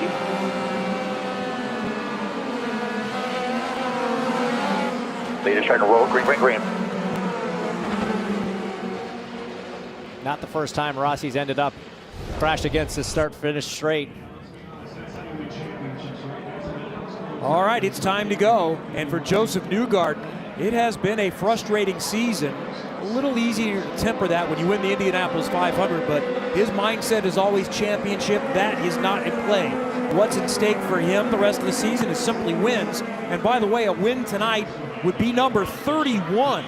That would move him into a tie in the top 10 with legends Paul Tracy, Dario Franchitti, and Elio Castroneves. And here we go again. Is this the final restart? And it's a great jump for Newgarden. The battle is going to be back there for 3rd. Championship leader Palou under attack from his teammate Linus Lundqvist going around the outside. The rookie looking racy, Lundqvist to the high side. Boy, Newgarden played that one completely different this time. Much higher speed, got an early jump, and clean air for Joe New. For Palou, that's the last car on the lead lap. There's no need for him to fight anybody. He leaves here with more of a championship lead, but for his teammate Linus Lundqvist, he wants that podium. He had one earlier this year at Barber Motorsports Park. He is all over the 26 of Colin Herta. There now, he's there. Side by side, Lundqvist, the rookie, on Herta, and he's got him up to 3rd. Linus Lundqvist might be staking a claim that, hey, I deserve to stay in IndyCar, and he is gapping Colton Herta. There are a lot of questions in silly season as to who's going to be where next year. Linus Lundqvist, who dominated the Indy Next and Indy Lights Championship 2 years ago, wants to solidify his position. He had his first podium at Barber Motorsports Park earlier in the year, but James, this is prime time to get a pop result as we take another look. Herta trying to defend. He just had too good of a run off at Two-Town, so nothing Herta could do. He made a stab at defending, but had to do the right thing there. Still a great comeback drive from Colton if he can hang on to a 4th place. Linus Lundqvist does have a podium this season at Barber, but his second best finish is 12th. He is having the drive of his life tonight. Understand that the defensive move from Colton Herta is under review from race control as Newgarden going to see 1 to go at the line. 4 times the winner at this racetrack already, trying to make it 5 for 9. Not many drivers have that many wins at a racetrack. White flag for Newgarden. McLaughlin is still pedaling, but Newgarden has him by a big gap. Danny Sullivan did it back in 1985. We talked about that, the spin and win. Kevin, half a lap to go. For Josef Newgarden, this is going to be win number 31 into the top 10 all time. He's the king of corn country. Is he now the master of the mighty Mississippi? 5th time for a win at World Wide Technology Raceway. Josef Newgarden has won in St. Louis. Oh my gosh, that's your guys' win right there. Thank you. Great job. We win that race with you. We needed that one. Yes, we did. Yes, we did. We deserved that one. You guys have been really good this year. Win number 2 on the season. The other is the Indianapolis 500. Rightly thanking the team for the good work in pit lane. That's where the difference was made on that final stop. McLaughlin versus Newgarden, the 3s versus the 2s, and it was the 2s that came out in front. And that was all she wrote.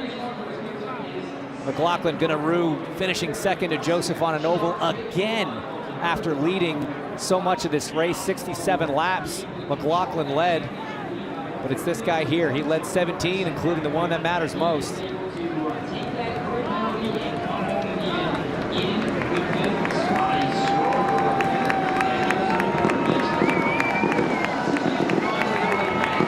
This checkered flag moment is brought to you by Advance Auto Parts. Newgarden has parked it in victory lane.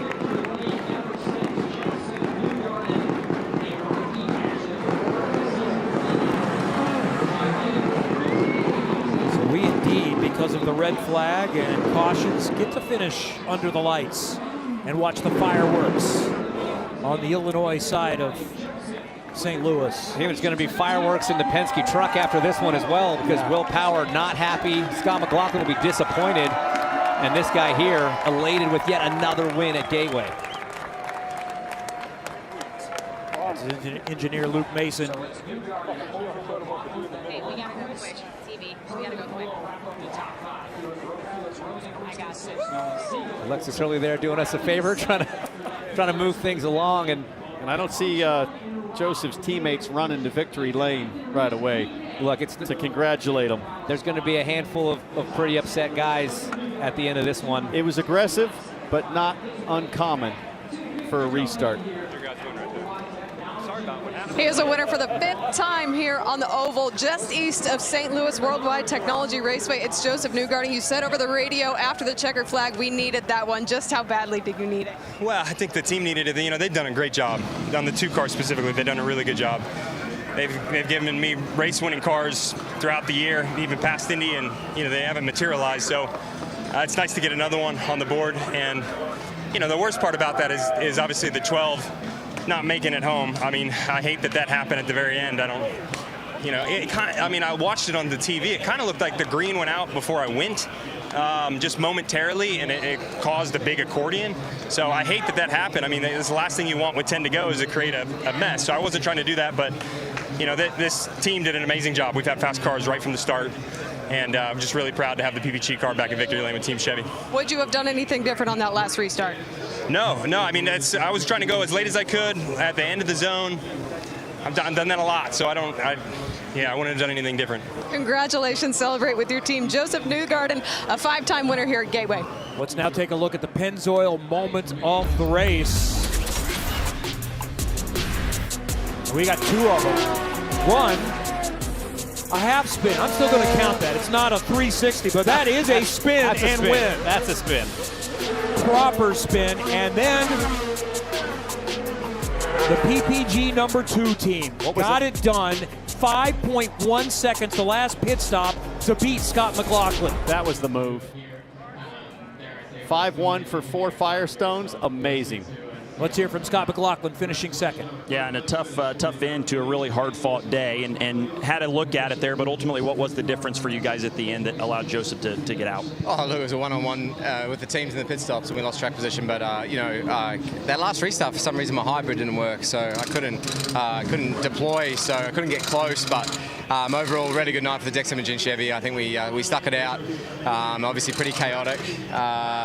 You know, we led a lot of laps, and we can be proud of the night. What was the in-race kind of conversation and just kind of siphoning through all of the data and things that you guys were kind of trying to decide on with the strategy in the middle of the race? It was pretty crazy. Obviously, we were, we were just, working fuel codes, and I was so glad when they actually let me run the gauntlet at the end before that last yellow. But obviously the restart happened, and that was just how it went. But I'm just super proud that we're able to bring a second home. I'm gutted we didn't get the win, obviously, but overall, Team Penske 1-2, can't be upset about that. Yeah, Penske 1-2, Josef Newgarden the winner, and Scott McLaughlin comes home second. Here are the final results. Great day for Linus Lundqvist. Colton Herta stays in the championship mix, and Palou does what he does. That's just what he does. Only 5 cars on the lead lap. Shows you how fraught this race was. Look down to the second page. Scott Dixon not having a normal Dixon day after that ill-timed yellow. Tough break for guys like David Malukas and Kyle Kirkwood that had fast race cars, and Malukas especially did such a solid job all night once again. Dylan, what a day for Linus Lundqvist, too. Yeah, another podium finish for him. How does this one feel doing it on an oval? That's got to feel nice. I feel absolutely amazing. And, the number 8 Chip Ganassi Racing Honda American Legion was absolutely on rails today. I want to give a big shout out to the American Legion. Obviously, they stuck through me this year, and we've had our ups and downs, but obviously, moments like this make it all worth it. I know that they have a heavy presence with all the Legionnaires here, so very happy to be able to stand on the podium, our second for the year. I love these moments. Just gotta do more of them, and hopefully one day we'll be on the top step. Another strong run for the rookie. Linus Lundqvist is third today. This was a fascinating race, and we're hearing there is a penalty on who? Colton Herta. Herta, okay. For the block. So Palou is going to move up to 4th. So where does that put Herta in the championship? So he's going to move back 1 spot to the last car on the lead lap, so it's not devastating, but I'm a little surprised Linus was able to get the pass done, but it's all the Penske guys' days today. Something for us to analyze and argue about all week, James. There is a lot to unpack before we get to Portland coming up next week. This is fun.